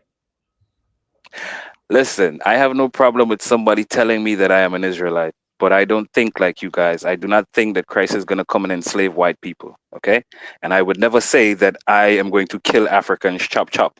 That's not my mindset. I mean, It- but they didn't have a problem selling us to the white man. okay, listen to me. You're an Israelite, right? You Hold on, just- sir, please. Sir, please let me get this. Please let me get this, sir. My brother, are you an Hebrew Israelite? Yes, I am. Okay, very well. So then you believe in Jesus, right? Yes, I am. No, it's not Oh, Jesus. Yahweh Shai, okay, Yahweh Shai. No problem. Yahweh Shai. So you believe in Yahweh Shai. Okay. Now, the son of my father Yahweh. what is the teachings of the son of your father Yahweh? The son of your father Yahweh, does he teach us to enslave people? Didn't Jesus come to fulfill the laws? Come on, let me talk to the brother. I'll All get right, to you, so homie. Hold on. Go ahead, sir. What did he teach? What is the last commandment that Christ gave to all of us? Love each other even as I had loved you. That is the last and final yeah, commandment. After you couldn't keep the 400 or the 600 and something. You couldn't keep the 10 that Moses gave, and you couldn't keep the first two, which is love your neighbor as yourself and have no other God but God. So then he just gave you one. He said, listen, because a lot of you guys don't even know how to love yourself, so I can't tell you how to love someone else. Just love each other as I had loved thee. And that's the final command. Now you're gonna tell me that the son of your father is going to come back, enslave people, kill them, and some of these Hebrew Israelites even saying that they're gonna rape white women and do them a lot of different and evil stuff. So which Jesus are we talking about? Jesus Christ or Jesus Barabbas? Because I'm first, confused. I do not agree in terms of raping any type of woman. I disagree in the big time, and it's not like we're gonna do the exact same thing the white people did to us. What we're gonna do is to take them as slaves, as handmaids, and they're gonna be serving out into us. And those who don't serve us, God's gonna Yahweh Shai is gonna take them out. Now the Okay. commandment what you were Mhm. speaking of, love each other, that doesn't mean Israelite love Russian, love Chinese, let's love English, let's love the French, let's love the Spanish. No. That is the Israelites to love another Israelite. For example, I'm from the tribe of Wrong. Simeon. Let me speak. I'm from the Sorry, tribe of but go ahead. I'm from the tribe of Simeon. The brother sa.neter is for the tribe of Ephraim, and How the you know you an Israelite? and we should me and sa.neter should love each other. That's what the commandment is talking about. Love thy brother. It's not like I gonna love a Chinese man that's walking in the street because we are definitely from different um different race. So that is basically what it's saying. We love thy each other. is to love Let me each ask other. you a question. Do you love Simeon. Africans? No, he gonna say no. Africans, Bro. Come on, man. Simeon, let me ask you a Africans question. not. Simeon, let me ask you the question. When you say that the Gentiles are the Israelites, they were the Israelites. Let me ask you, would you consider the Gentiles who are lost? They considered to be a lost tribe, right? The lost tribe. That's who Jesus came to protect, right? That came to get, Yes, right? to save and die for. Yeah, that would be the Northern Kingdom. That would be the Jamaicans, the Trinidad and Tobago. That would be the Dominicans, Haitians, Puerto Rican, Cubans, Mexicans, Native Americans. Those who are the Northern Kingdom. So how come they was given salvation? The Gentiles. I already broke that down when I went with Apostle. I showed you where these Gentiles were not Israel. I didn't watch your breakdown, so I'm gonna have to go back to it and see Okay, what this is what I'm gonna do for you because I like to sauce it up. So I'll go right here. When you look at this scripture right here, Matthew's 10, 5 and 6, these 12 Jesus sent forth and commanded them, saying, go not into the way of the Gentiles and into the city of the Samaritans. Enter ye not, but go rather to the lost sheep. So if the Gentiles were the Israelites, wouldn't they be the lost sheep? Why did Jesus say, don't go to them? All right, so you just read it. Not way of do not go the way of the Gentiles. That would be the Right. Greek, the Romans, the Persians, No, the brother, but Assyrians. those same Gentiles Those right people. there, All those right, same Gentiles, I might. You gonna let me explain it? salvation, brother. You All missing right. it. Now let me explain this. So not go to the way of the Gentile is that not going to the way of the heathen, those people that are not Israelites. Right. Then But you can no. read below, go rather to the lost tribe of the house of Israel, to the lost sheep of the house of Israel. That are the northern kingdom. No, stop. See, you just daggered yourself. Because if the Gentiles were the Israelites, how come Jesus is saying, but go to Israel? He would have said, go to the Gentiles who were the lost sheep. You missing it. Do you get it, Revelation? I get it. I got that a long time ago. And when you're done, I want to talk to him. When you're done, because you're a genius. You just pulled something up, because this one also says, it also speaks about the Samaritan, and into any city of the Samaritans enter ye not. So now let me ask this guy, is the Samaritan your brother, my brother? Well, before I answer your question, I want to get to this context of the Gentiles, because no problem. Go ahead. That depends on the context of what we're speaking of. If when they say not going the way of the Gentile, it's not to go the way of the Greeks and Romans. Don't worship Zeus or the other gods. Now the Samaritans are Israelites. If you see that there was a lady that was a Samaritan, and my she was brother, be very careful with what you're saying. And then she was speaking of the water of that we wouldn't share water because of our fathers, right? And her father, although she's a Samaritan, is an Israelite. So she is Israelite herself. So that's basically right there when you break down the Samaritans. Yes, they are Israelites because Samaritan is the capital of the Ephraim. Now, Okay, well, let me go ahead. You go Finish. go rather to the house of Israel. That means go to sa.neter. Let's go to you. Let's go to all the brothers that are lost within the Gentiles locations like Greek or Roman or Babylon. Let's go to them. Let's go and pray to them. That does not mean let's go and pray to the Chinese man that is selling Chinese food in the corner. That's not what it means. Okay, now correct me if I'm wrong. Oh, are you finished? Firstly, are you finished?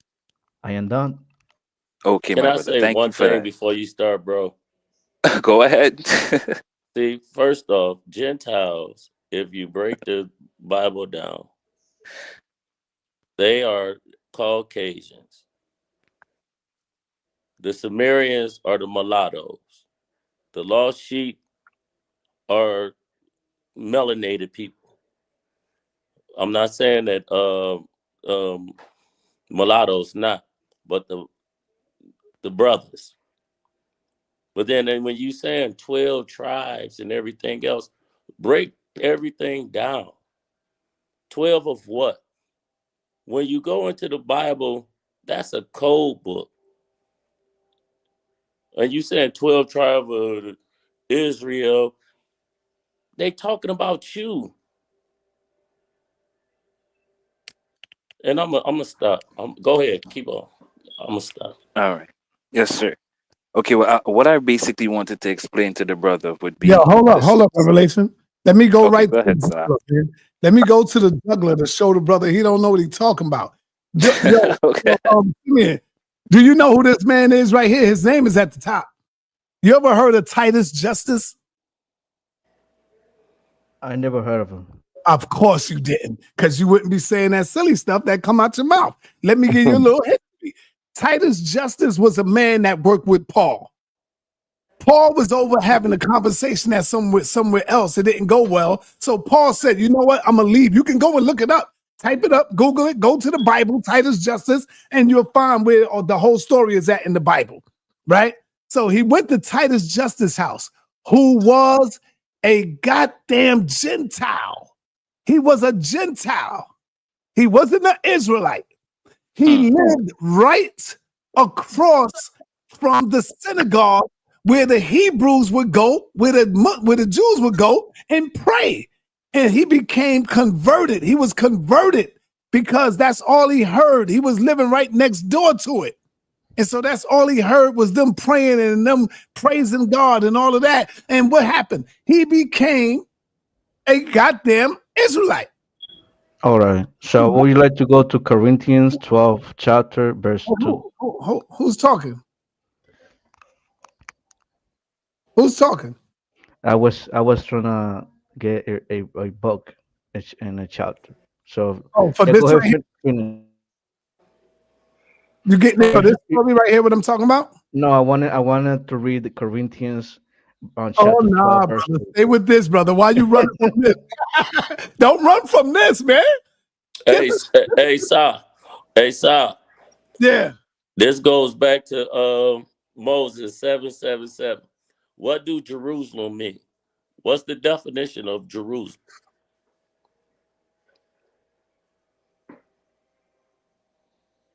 Circuit. Okay, so Simeon, what you got for us? Go ahead, Simeon. Yeah, I by mistake address this, Simeon. So if you go to the book of Corinthians, right? And I want to read chapter 12, verse 2. Now concerning to spiritual gift, brethren, I will not have you ignorant. Ya were Gentiles, carried away into these dumb idols, even ya were led. It's exactly what I said, that the northern kingdom were scattered away from Israel custom. So they were practicing, other beliefs. They were worshiping other gods. Therefore, they were Gentiles. So it's not going to help you. You see, because it's in the context of what Gentiles is. There are Gentiles that are not Israelite at all. There are Gentiles that are Israelites. So these are the Israelites that the Bible speaks of in Corinthians. You don't want to do this, bro. I know what you're I know exactly what you're talking about. Yes, exactly, man.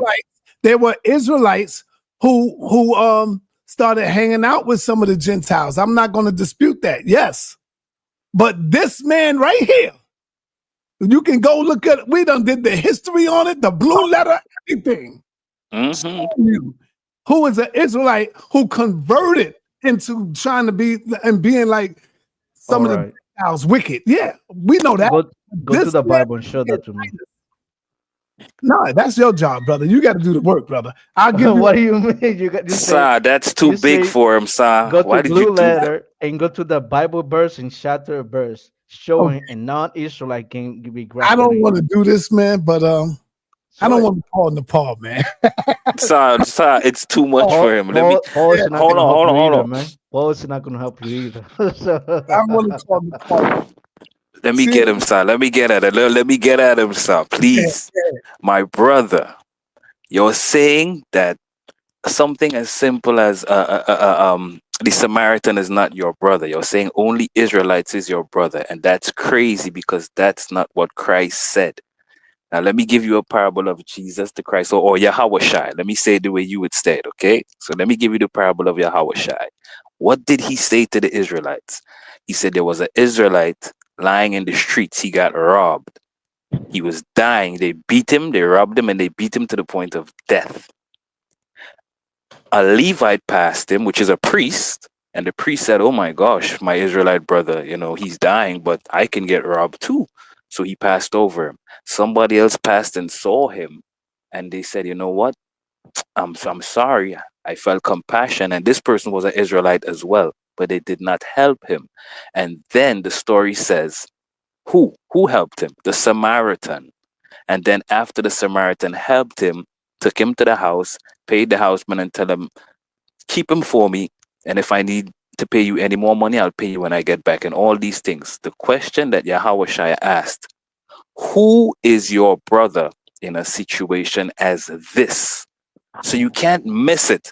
When we talk about Jews and Gentiles and all these different races, Christ, Yahweh Shai totally passed all these things, and he just equated it to the righteous actions of the individual. So now he was asking you, are you going to say that the Samaritan is not your brother when he actually saved your life and your Israelite brothers passed you on the ground dying and did not help you? So tell me, who is your brother in the situation as such?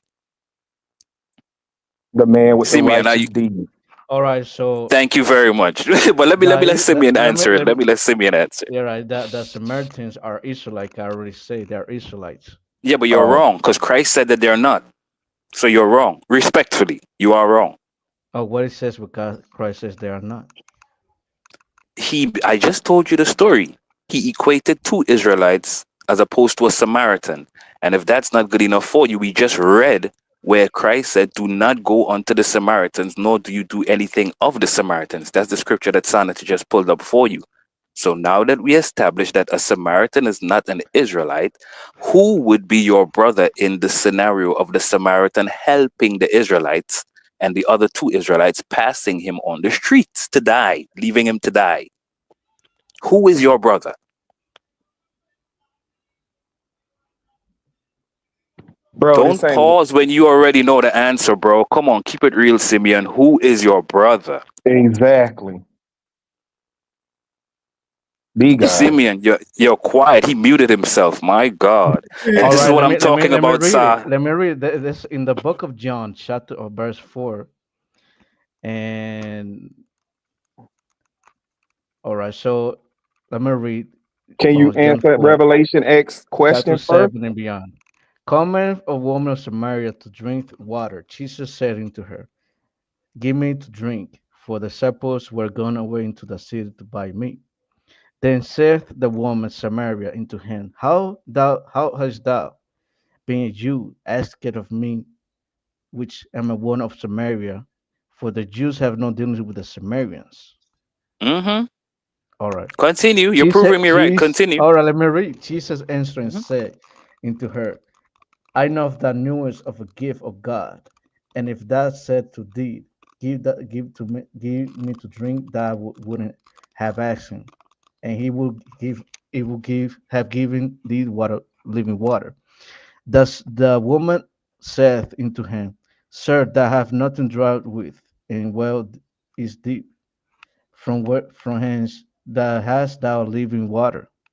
Art thou greater than our father Jacob? You laughing at that? What's so funny? He laughing. I have no idea. He laughing because he have father Jacob. Yeah, and Jacob is the father of the 12 tribes, but that's kind of crazy because Jacob is not the father of all. Oh my God! Hold on. I really need to see where he's going with this, sa.neter. Continue, my brother. Simeon, are you there? Hey, Simeon, you hear me? Simeon. That's crazy. Watch this. Simeon. Yes, I hear you. You can hear my father Jacob. So that exactly destroyed your whole argument. Right. All right. Meaning Come on. the Listen. Samaritans are Israelites. Simeon, would you say that Timothy was a righteous man? Was he a good man? The one that was working with Paul. Timothy. Timothy that was working with Paul. Paul was giving all his writings to Timothy. Right? Timothy. Was Timothy a good man, or would you say he was bad? Or would you say he was also a Gentile or Israelite? Timothy, brother, from the Bible. I want you to read the book chapter verse about him. I'm asking you a question, brother. He doesn't know it, sir. Yeah, he don't know it. But go ahead, sir, when you're done. Timothy was a Gentile. And this is one you can't say either. See, I'm going to bring up some where you can't No, say. do you hear about John 4, right? No. Listen, let's stay with me, bro. See, here you go, trying to run again. Timothy was a Gentile. His mother was Jewish, but his father was Greek. What do you say about that, brother? But guess what? He was granted salvation. Then can he dark? Huh? I don't hear nothing. Oh, now he's silent. What are you trying to say? If it could be that the father was an Israelite. Oh man! Oh my God! Because Israelites were called Greeks too. You know that, right? Huh? You know that the Israelites were called Greek too as well. You know that, right? Oh man, come on. Do you know that listen, these Paul, this is Paul crazy. was called Roman, but he was the Israelite. Just like that, many people that are Israelites. He was assumed. They assumed he was a Roman. Exactly, because he was in Rome. But we are here in the United States, but he admitted that he wasn't. But in that verse, sa.neter is showing there's no admittance. It's clearly telling you that this man was Greek. Right. Come on, man. But still, they still can't admit nothing, bro. Even when you're showing it to them. Simeon, you said something. Hold on, Simeon. Simeon, hold on. You read something. You read something and you laughed out loud when you said the father of Jacob and all of these things. I really hope that laugh did some good for you. But let's talk about Christ again. I love it, man. I enjoy it. Okay, well, I hope you love this one as well, okay? Now, let me ask you this. What did Christ say to them when they said, we are the children of Abraham? Just like the woman said, my father, Jacob. What did Christ say to those guys when they said, we are the children of Abraham? What did he call them? He said, you're not. Or I want you to bring me the book, chapter, and verse so you can go ahead and read that out. You can probably just... Okay, if you want... Listen, I really cannot remember the chapter and verse. I'll tell you what you can Google so you can find it. You are of your father, the devil. As soon as you Google that, you get the chapter and the verse, okay? So find from you, or you can find it for yourself, when they was telling Christ, we are the children of Abraham. And Christ is telling them, no, you are of your father, the devil. If you were of the children of Abraham, you would love me, somebody that told you the truth. But instead, you choose to kill me because I tell you the truth. So you have nothing to do with Abraham. You're of the father, the devil. And that right there shows again that all of this has to do with righteous attributes of a person. That's right. Like I said from the beginning. Yes, my friend, and I actually agreed with you. But the thing, and we're not gonna get anywhere if we just keep it like blood lineage and all of this. It's either you're a good person, or you're a bad person, sir. No. Okay, go ahead. Tell you this. Do you think that when the you were scattered, they wouldn't when the Israel were scattered, don't you think that they were good Israelites? Well, they were good Israelites, and they still got punished, right? Because it's not about being a good person; it's about what your lineage have done. So if you so you're saying sin, even if you're good, you are fucked. Yeah, no cursing, no cursing. Yeah, no cursing, no profanity. Would you say, Simeon, that Ethiopians are Israelites as well, or no? Hell no. God said in the Okay, Bible so that there you go. You they're gonna just be killed slain. They're gonna get slain. Stop for a minute. Stop for a minute. You just killed yourself because and the Ethiopian was going down the stream. What happened with Philip? What did Philip do? What did the Ethiopian do? Philip baptized the Ethiopian. That's He right. baptized him, and he sat down at the chariot and started reading about Christ. And did not the you just killed him. He was a eunuch. Go ahead, Revelation. You killed him because in the Bible, I believe it's in Amos chapter 9, probably. He said, he was talking to Israel and he said, do I not love you just as much as I love the Ethiopians? He equated his love for the Ethiopians to the love for Israel. And now this person is talking some crazy stuff, but I don't know. My brother, I respect you, brother Simeon, but you have a little more research to do. Yeah, I understand he went through a lot with the European. We all did. And you hate them. And you hate, you just hate them for, whatever. Just admit it. You guys like that white man. You guys love everybody else. And it's all right. But let me tell you this. When did they give us the reparation yet? When? Never. Well, you don't even hear them. You even haven't heard of them saying we apologize. I don't think you're going to get reparations, brother. Why not? Oh, so what part of Africa you come from? Well, but the part of Africa is where we got sold. Where? I'm asking you where? That right there, I'm not exactly sure. With the reparations, bro. You're not a part of the reparations, brother. Oh, yes, I am. Yes, I am. No, you're not, man. Your people didn't go through it. Your people didn't go through none of that. Hold on. Who's my people? Oh man. Now you playing. Now you no, you said my people did not went through, and I want you to explain clear and concise. You consider yourself to be African? I don't call myself African. I call myself an Israelite. I'm Israelite. Exactly. Yeah. Exactly. Are you? So you're one of those Hispanic Israelites, right? Are you black? Are you black? Yeah, I'm black. My father's fathers are black, completely dark skin. If you see my great grandfather, it will look like exactly one of the African Americans today. So all of us are Israelites, man. Sir, and this is why the foolishness of religion and even the wars in the world would never stop, because everything is based on separation, and it's based on this sect. I am an Israelite. I am a Muslim. I am a Jew. I am a Christian. I am a Hindu. Makes no damn sense. Tell you this. What is bad? What is so bad that we call ourselves Israelites and have pride of it?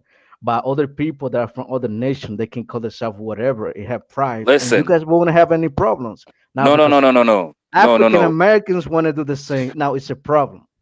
My brother, you guys are misrepresenting Yahushua. Yahushua is not coming down here to chop off Africans' head and to rape white people and to enslave white people. That's stupid. Ain't nobody, okay. Is Yahushua going to enslave white people? Right, let me read you this book on this book. Can you just give me a yes or a no? He haven't answered one question tonight. Is Yahushua going to enslave white people specifically for what they did to black people when he comes back? Yes or no? Nope.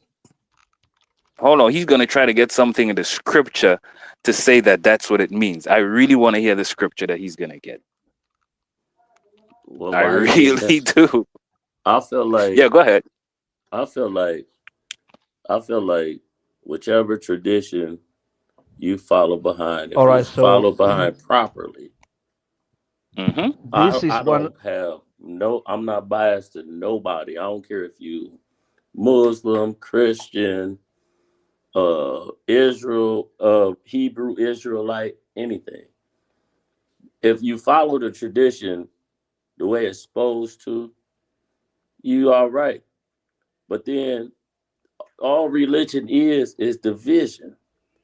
You know, X, you seem like a real down to earth, real brother Christian. However, thank you, sir. you know what I mean? Mm-hmm. But then at the same time, Mm-hmm. if we break it down, if we break all the books down, any biblical book is Yes, speaking sir. about how we supposed to connect with nature and the Most High. Thank you. And not just a biblical book, All but right. any But I'm spiritual just book saying, would but do I'm that. talking about you Hey, following brother. the tradition of it. Mm-hmm. But Eh, it's no different from you or I. When you were I speaking agree. about when Jesus said, "We all Amita, can I brothers." ask you a question? Yeah. You Are you said guys that done? as long as pardon. I just wanted to make one little statement. You said that as long as the people follow the book to what you were saying? No, I said the tradition. As long as they follow the tradition correctly, they're all right. Correctly. You know, I think So what you mean to say is if they follow it and if they follow it and do good, I think that's what you should say, because it's all about good and right. evil. But You can be a but good then at the Muslim. same Mm-hmm. time, this Mm-hmm. is where we at right now. Division. Mm-hmm. All right. Yeah, This yeah, is All yeah. right, where we at brother. right now. Division. Brother Oh, Midler. that's what I wanted to say. Brother At Williams. what time period can you give us an example that was a good time period or tradition like we people subscribe that was beneficial for black Never. people, or the Bible or Of the my Quran? life, in my life, religion, never. It's always been war, chaos. Never. So can you give a I can time pick frame up a book right before, now us, and I before see your time? war, chaos, rape, all the above. Never. All right. Well, Let me read what good this. is the tradition if all it is war, slavery, hate, racism? What good is the Bible and the Quran if that's all that produce? Because if you because when you think about what our ancestors did and put into certain curriculum of the literature of certain biblical Bibles and stuff like that, What did our people they contribute to put the biblical? messages. Hold on, bro. Messages and real life, just understanding of what life is put into those books. Can you give us a book that our people wrote that's in the Bible? The Bible itself. So The black Quran. people. I'm So talking black people. about the Coptic. The Coptic. See, shout So out to black Walter people wrote. Williams. So Shout black out, people rest wrote. in power, Walter Williams. All right. So Are you saying that Now, black hold people on. wrote Koine Greek? What'd you say? Are you saying that black people wrote Koine Greek and wrote the Old Testament and the New Testament in Koine Greek? Greek didn't never have an alphabet. We gave them the alphabet. If they never had an alphabet, how did they produce the Bible? We taught They them took that. it from chemists. That's where you get you get sellouts. Hey, real quick, y'all. Let me, because I'm trying to save this dude, man, real quick, right? I have He's following these crazy ass Israelites, right? let me tell you why exactly is going to happen to the white man. Hey, Simeon, you just need to listen. You don't need to talk no more, man. You just need to listen and learn and just answer questions for right now. Have you ever heard of a man by the name of Korah?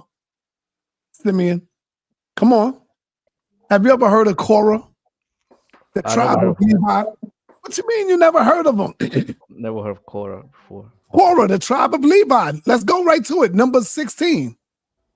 Just go right to number 16 and you will see the story of Korah, who led the tribe of Levi.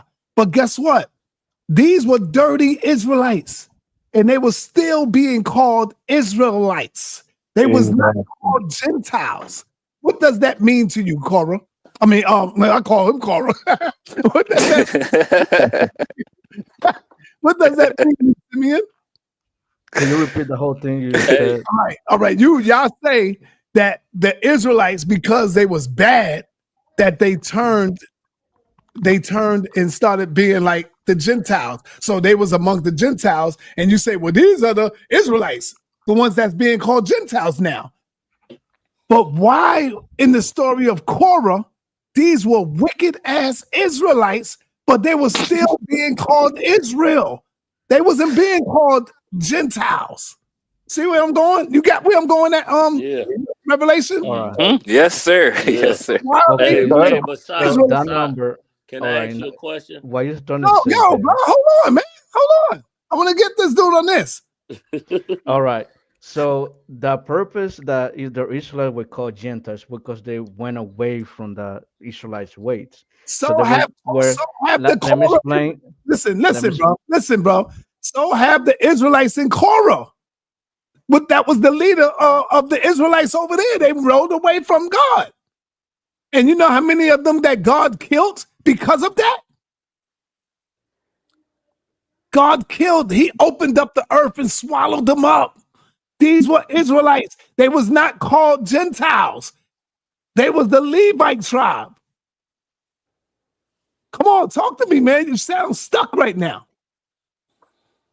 Now, watch this. So now I said that to bring you this right here. All right. No, hold on. Let me get into this because we just can't skip. All right. So the reason that even though they were going away from God and they were still called whatever they were called because they were sinning. Now, the reason that the other Israelites were called Gentiles because when they scattered, they no longer recognize themselves as Israelites. So they will be just like a normal Roman or Greek. Is that now they're practicing their culture, their religion, and they don't even speak Hebrew anymore. They have their own, learning their own the other nation language. Man? Now, what are you talking about? The same thing goes for this one. Even though they are not, scattered away from Israel, they still within the Israelite regime. They were sinning, and they were sinning, and they still sinning, and they were doing evil. They no longer were following God. Brother, there were differences between the two. No, stop, man. What are you talking about, brother? Romans 3:29. Wow. Yeah, read it, Revelation. Yeah. Is he the God of the Jews only? Question. Is he not also of the Gentiles? Question. Yes, of the Gentiles also. So I showed you that. So when he's saying Gentiles, he's talking about the goddamn Africans. He's talking about everybody who is not of the Hebrew faith, right? How do you know? Because you know we're right here when you go to the book of Korah, and that's in the book of Numbers. Look it up, Numbers 16. And in Numbers 16, those badass Israelites are not being called Gentiles. They are still being called Israelites. You get me? You get what I'm saying, Revelation? That's right. Yeah. So I got one for him. Please let me just do this last one and then I'm gonna be quiet. They ain't say swallow up these Gentiles. Hey. Hold on. I got you guys right now. On that. You got nothing. Hey, can I the Gentiles, the Roman, the Gentile of the Roman, because we're gonna go to Roman chapter 9, verse 3. So the Gentiles that they're talking about are the Israelites that were scattered, that were, like I already said, that were practicing, that they no longer recognize themselves as Israelites. Those are the Gentiles that the Bible is speaking of.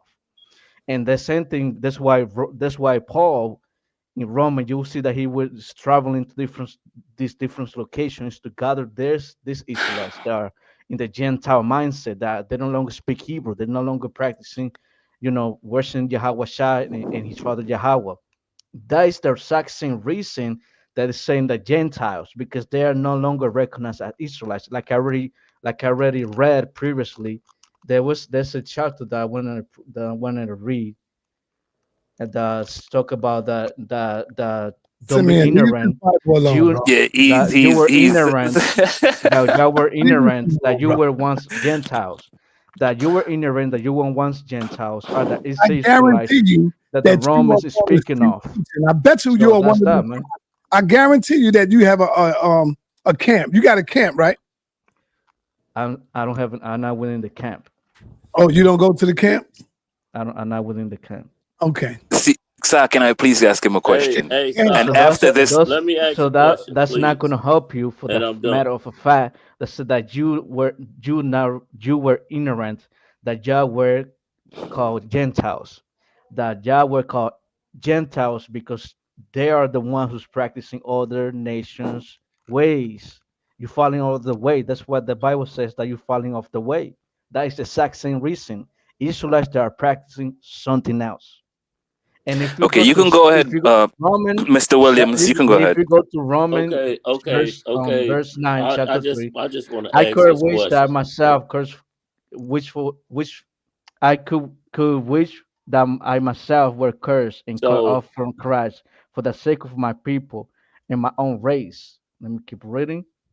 My The people God. of Israel, their adoption and to sonship, the divine glory, recompense, receiving of the law, the temple of worship, receiving of the law, and receiving of the promises, the Israelites. And you see that the Paul is saying that because going to all of these locations where the Gentiles or the Israelites that fall away from their culture in their religions, that is why Paul is going to these locations. And Captain Tashariak has said this before. He's saying he says the exact same thing that the Israelites that were scattered, they no longer practice the worshiping of Yahweh Shah in their culture. That exact same way is the reason that when you pulled out the Roman Shactu of when Jesus came back, is for the Gentiles that are the Israelites. And if you see that God said, I never heal to enough. And when this chapter of the Bible, when Jesus says, I'm not sent back for the house of Israel. So Jesus right there destroy you guys' whole argument What? that it was for that Oh non-Israelites. my So God, you guys Simeon, are no. anyway, Sega. hey, Israel, you have Ra mind, Isis spirit. They took Horus out and put El his body. But this is what I want to ask: the 12 tribes, right? Is it 12 or 13? Because I'm trying to It's figure 12, that out. it's 12 tries. Let me ask So you this, so Williams. so Williams. is it Wow. 12? Is it 12 Williams. tribes? Williams. Is it 12 tribes? Because Where you two from, of them was Williams? twins. Hey, Revelation, watch what I got coming up next for him. I'm cracking his, Yes, sir. I'm cracking his head, Revelation. I got a sweet question for him too, but you guys can go ahead. I'm just saying, is it 12? Is it 12 or 13? They all say it's 12 tribes, brother. That's what they're going by. 12 tribes. 12 tribes, but Williams. yeah, but Where you how from? is it 12 when you got twins in there? Let me ask you something, Williams. Where you from? I'm from Indiana. What's your father's father? Huh? What is your father's father? My father, Yes. Blackfoot Guess what? You're on you're both from the tribe of Judah, sides. man. You're from the tribe of Judah, so I'm happy for that. No, So I'm not from. so that's that. Look, man, that shit is not. Yo, no cursing, brother. Oh man, that's okay. For All one, right. Sir, this is my don't do take. it yet. This is my take. This is my take. My ancestors, universe, creator of all. This is it. You know, when I get deep with them, when I go with inside myself, meditate, I don't go outside myself wishing and hoping for nothing. When I go inside myself, because Jesus said, what did he say? The kingdom of God Practice is the within first you. eye. With the first eye, your body will be filled with light. All right. All right. Go ahead, All right, Revelation. let me read Yes. Matthew No. 15 before. Hold on. Wait, hold on, Simeon. Hold on a Simeon, minute. Man, I'll I break just all that down. I'll break all this stuff down. hold on. Simeon, I have one question for you, sir. Which Well, scripture? probably two. Simeon, the first question I would have for you, which I already know that you are a Hebrew Israelite, so I'm not gonna ask you that. The 144,000. You are familiar with that, right, Simeon? Yes, I am. And you're one of Okay, them. so okay, now listen. You see, I didn't even ask you the question, but because you like to speak without thinking, you are already incorrect. So now that you're saying I am one of them and I'm telling you I am not, are you one of them? You're quiet. Answer me. Sa, this guy Yes, I am. Yes, I am. okay, now Yes, I Simeon, so am. now okay, now Sa, after this, I'm going to leave the panel. Simeon, No, everybody. don't leave the panel. I want you to read this. I want you to read this. Okay, well, let me just school him. Put it up for me, but let me school him while you put it up. Simeon, and I'm telling you this with love and respect, my brother, okay? You are not one of the 144,000 unless you are a virgin, Simeon. Because every single one of the 144,000 in the Bible are styled as virgins that had not touched women. So you Hebrew Israelites that be walking around here, hold on, that's now. You be Where does walking it say around that in the talking Bible? about, I That's the am one of the. calculation of the speed of light. That's the calculation. Oh yeah, no, what they see now. That's the You're talking about the calculation of speed of light. esoteric. All right, now You can you break that down? Can you break that down? Say again. You're saying the cancellation of the what? The speed of light? Who Can you you break it asking to down? break down? Who you asking The to break it person, down? the person who spoke about the speed of light. No, That's what I'm talking about. no. We ain't going no there. Revelations. Read for Simeon. Okay, what is it? Matthew 8:7-9. Jesus First of said all, to him. before you read, Mhm. you familiar with this story right here. Hold on, Matt. Hold on, Williams. You familiar with this story right here? Jesus is having a conversation with a powerful Roman soldier, lieutenant. Jesus is having a conversation with a powerful Roman soldier, and the soldier came to Jesus asking him to help him because of his brother. His brother is a little messed up, paraphrasing, you know? And so this is a Roman guy. So I want to see what you say to this and watch how Jesus saved the Roman. Go ahead, read, brother. Okay, so Jesus said to him, I will come and heal him. Right, but the centurion said, Lord, I am not worthy of you. Come on, you got you sound low. You sound low. Oh shucks. Okay, hold on. Oh, You got all me right. now? Now hold on, Revelation. But as you go on, you're going to see, you're going to see the Roman is telling Jesus, yo, I am not worthy of you. You can't come under my roof. Know why? Because Jesus, he didn't want Jesus to even come around him because he was a Gentile. He wasn't of the Israelite faith. That's why he said, I'm not even worthy of you for you to even come under my roof. Mm-hmm. And then same thing happened one time with Peter. When Peter was talking to one of the Romans, and Peter wouldn't go into his house. Why? Because he was a Gentile. He didn't want to be mixed in with that, you know. So go ahead. This is a good one. Take it from me. But you still have to find the other part. Okay, let me take it from the top. Okay, so thank you. But Jesus said to him, I will come and heal him. But the centurion said, Lord, I am not worthy of you to come under my roof, but just say the word, and my servant will be healed.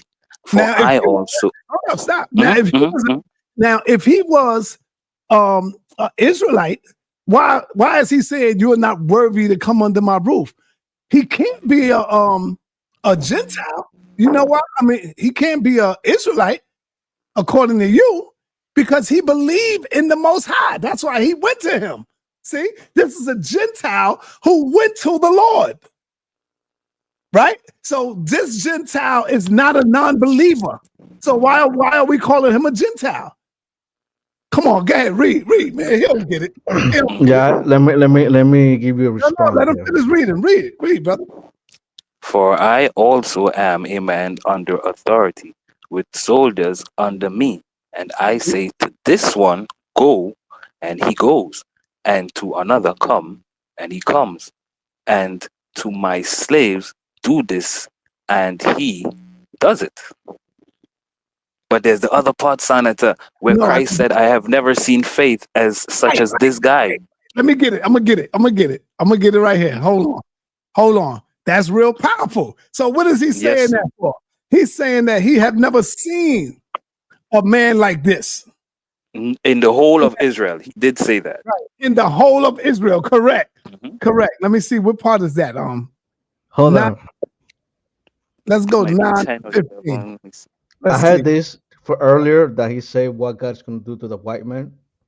I got Isaiah 12:14, verse 2. And that people shall take them and bring them to their place. And the house of Israel shall possess them in the land of the Lord for servant and handmaids. And they shall take the captives who captures your word and the rule of their oppressor. So God is going to, well, Jesus said that we're going to take that people and bring into our land. So basically, the white man, the Asian man, all of these people that are not Israelite, we're going to bring into our house. We're going to slave them, and we're going to use them, and we're going to use a rod of iron. Bro, you just talking crazy. Simeon, your heart, Simeon. Your lover, your Jesus that you love, and you said I love everybody. Simeon. Just said that we're going to slave people, man. Simeon, no, your heart is in the right place, Simeon, but you really have to do more research. Read Isaiah 14. You should be I know, trust. You telling me that God? Hold on. You telling me that your God condones slavery? You don't even know what you're saying, bro. So Yahweh. Hold on. So why are you mad? So then, what's the sense? Hold on. Why are you mad at the Africans who you say enslaved Israel when your goddamn God is a goddamn slave master? According to you. Good one, sir. Come on, brother. So they learn how to be slave masters from your God. Now, go ahead. This is part 2 from that. Go ahead, read, brother. Okay, when Jesus heard it, too much fun here. He marveled and said to them that follow, verily I say unto you, I have not found so great faith, no, not in Israel. Now he's saying that to a goddamn Gentile. He's saying that to a Gentile against the Israelites.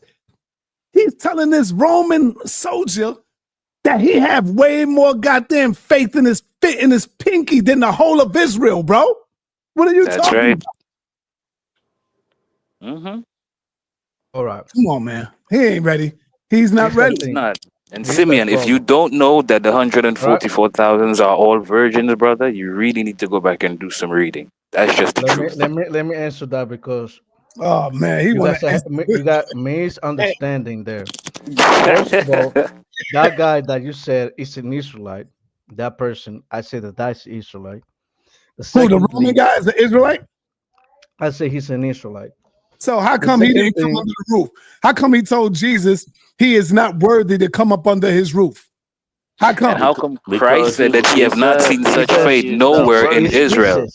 He's Jesus. He's the son of the How come he said that he had not seen no such faith in Israel? The king. If he was an Israelite, why would Yahweh say that I have not seen any faith like this in Israel if he's speaking about an Israelite? You're not making any sense, brother. Oh my Lord, man. You guys not letting me talk. You guys not letting me talk, Israelite down. Brother, that's pseudo, man. When you keep saying pseudo, but look, you keep saying Israel. That's pseudo, brother. Come on, man. You said it's pseudo. All this is pseudo. Yeah, but especially that when you saying break the word. I'm talking about pseudo. You ain't gonna find that nowhere, man. All right, so break. I said that guy is break Israel down, sir. Break it down. I said that guy is Israelite. I'm talking about we speak. Jesus wanted to help him out. Now let me tell you something here. Of a words that mean so many different things. It is direct language. Brother, we dealing with something else, and you keep taking it off of something, man. And y'all dealing with it. Yeah, we trying to deal with something else, but every time you come in, you taking them somewhere else. We want him to see. We want him to see that you know, the stuff that he's talking about is not real. It's not true. He's learning from people in the street. Mr. Williams, you can't go esoteric for Simeon. If you go to Matthew What'd you chapter say? 15, verse 22, and behold, a woman of Canaan came out of that same coast and cried into him, saying, I have mercy on me, of Lord, that son of David. My daughter has grievously vexed with a devil. It's a story. This is a story about the Canaanite devil. But he answered to her not a word. And his disciple came out of beside him and saying, send her away, for Christ after us. Watch it about yourself. Watch this. Christ after us. Revelation, you hear me? He going right. Let me read it. I'm listening. Yes, sir. But he answered and said, I not sent into that lost sheep of the house of Israel. Right there, you guys are keep reading. Keep reading. Then she came. Watch what he say to this woman too. Then came she and worshipped him, saying, Lord, help me. But he answered and said, it is not me to take the children's bread and give it to the dogs. Yes, sir. You heard that, right? The other nations are dogs. Keep reading. Keep reading. And he said, true, Lord, yet the dogs eat of the crumbs that fall off the master's table. Now watch what Jesus said. Jesus answered and said unto her, O woman, great is thy faith. Thank you. Into thee as even thou wilt. And her daughter was made whole from that very hour. Come on, man. And it just proves to you, because Ishmael was given a blessing. You killed yourself. Let me tell you the difference. Let me tell you the huge difference. No. Stop, man. Yo, stop.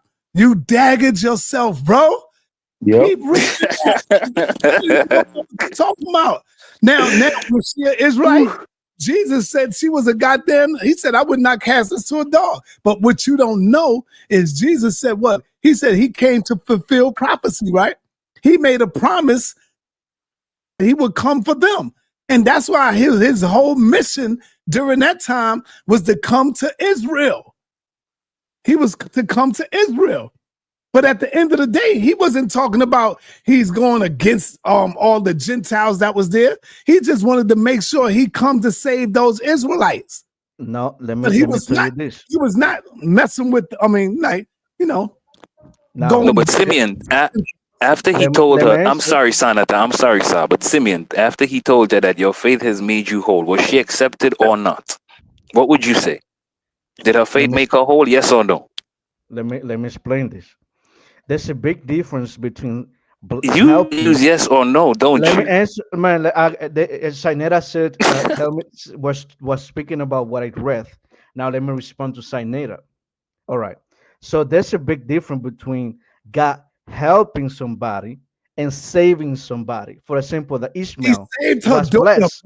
There's a difference between being blessed, and Simeon, saved. you wildin', man. He saved God can bless somebody but not save them.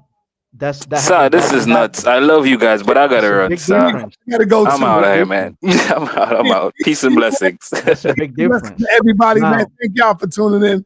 Simeon is crazy, man. It's like I said. Come on again, man. We out, man. Ishmael was saved, but he's not. Ishmael was blessed, but he's not getting saved. There's a big difference between being blessed and being saved. Now, the salvation comes for the Israelites only. All right, Simeon, it's a Bible verse. Peace and blessings. We out, man.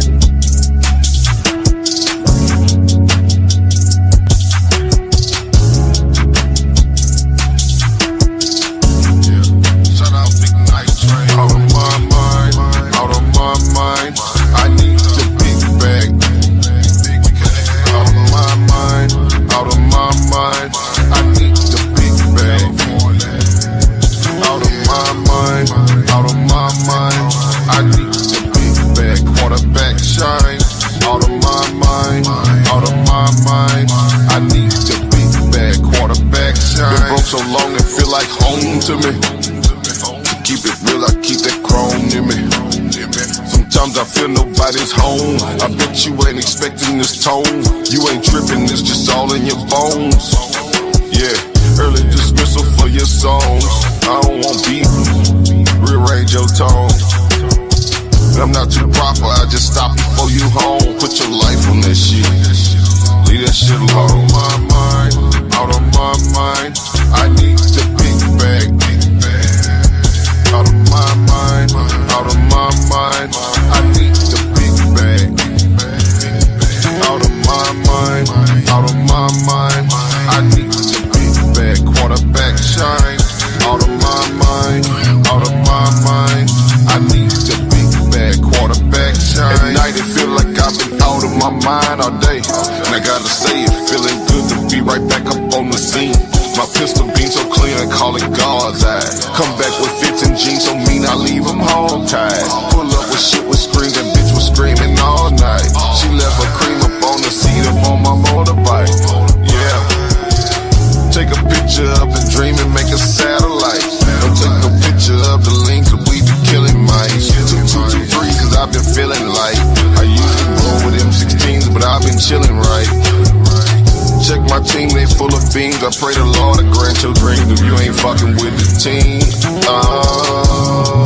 Tip his bitch up if he fucking with the team. I swear that's what we mean. I swear that's what we scream. All you gotta do is share with us the cream. Share with us the cream. Out of my mind, out of my mind, I need the big bag. Out of my mind, out of my mind, I need the big bag. Out of my mind,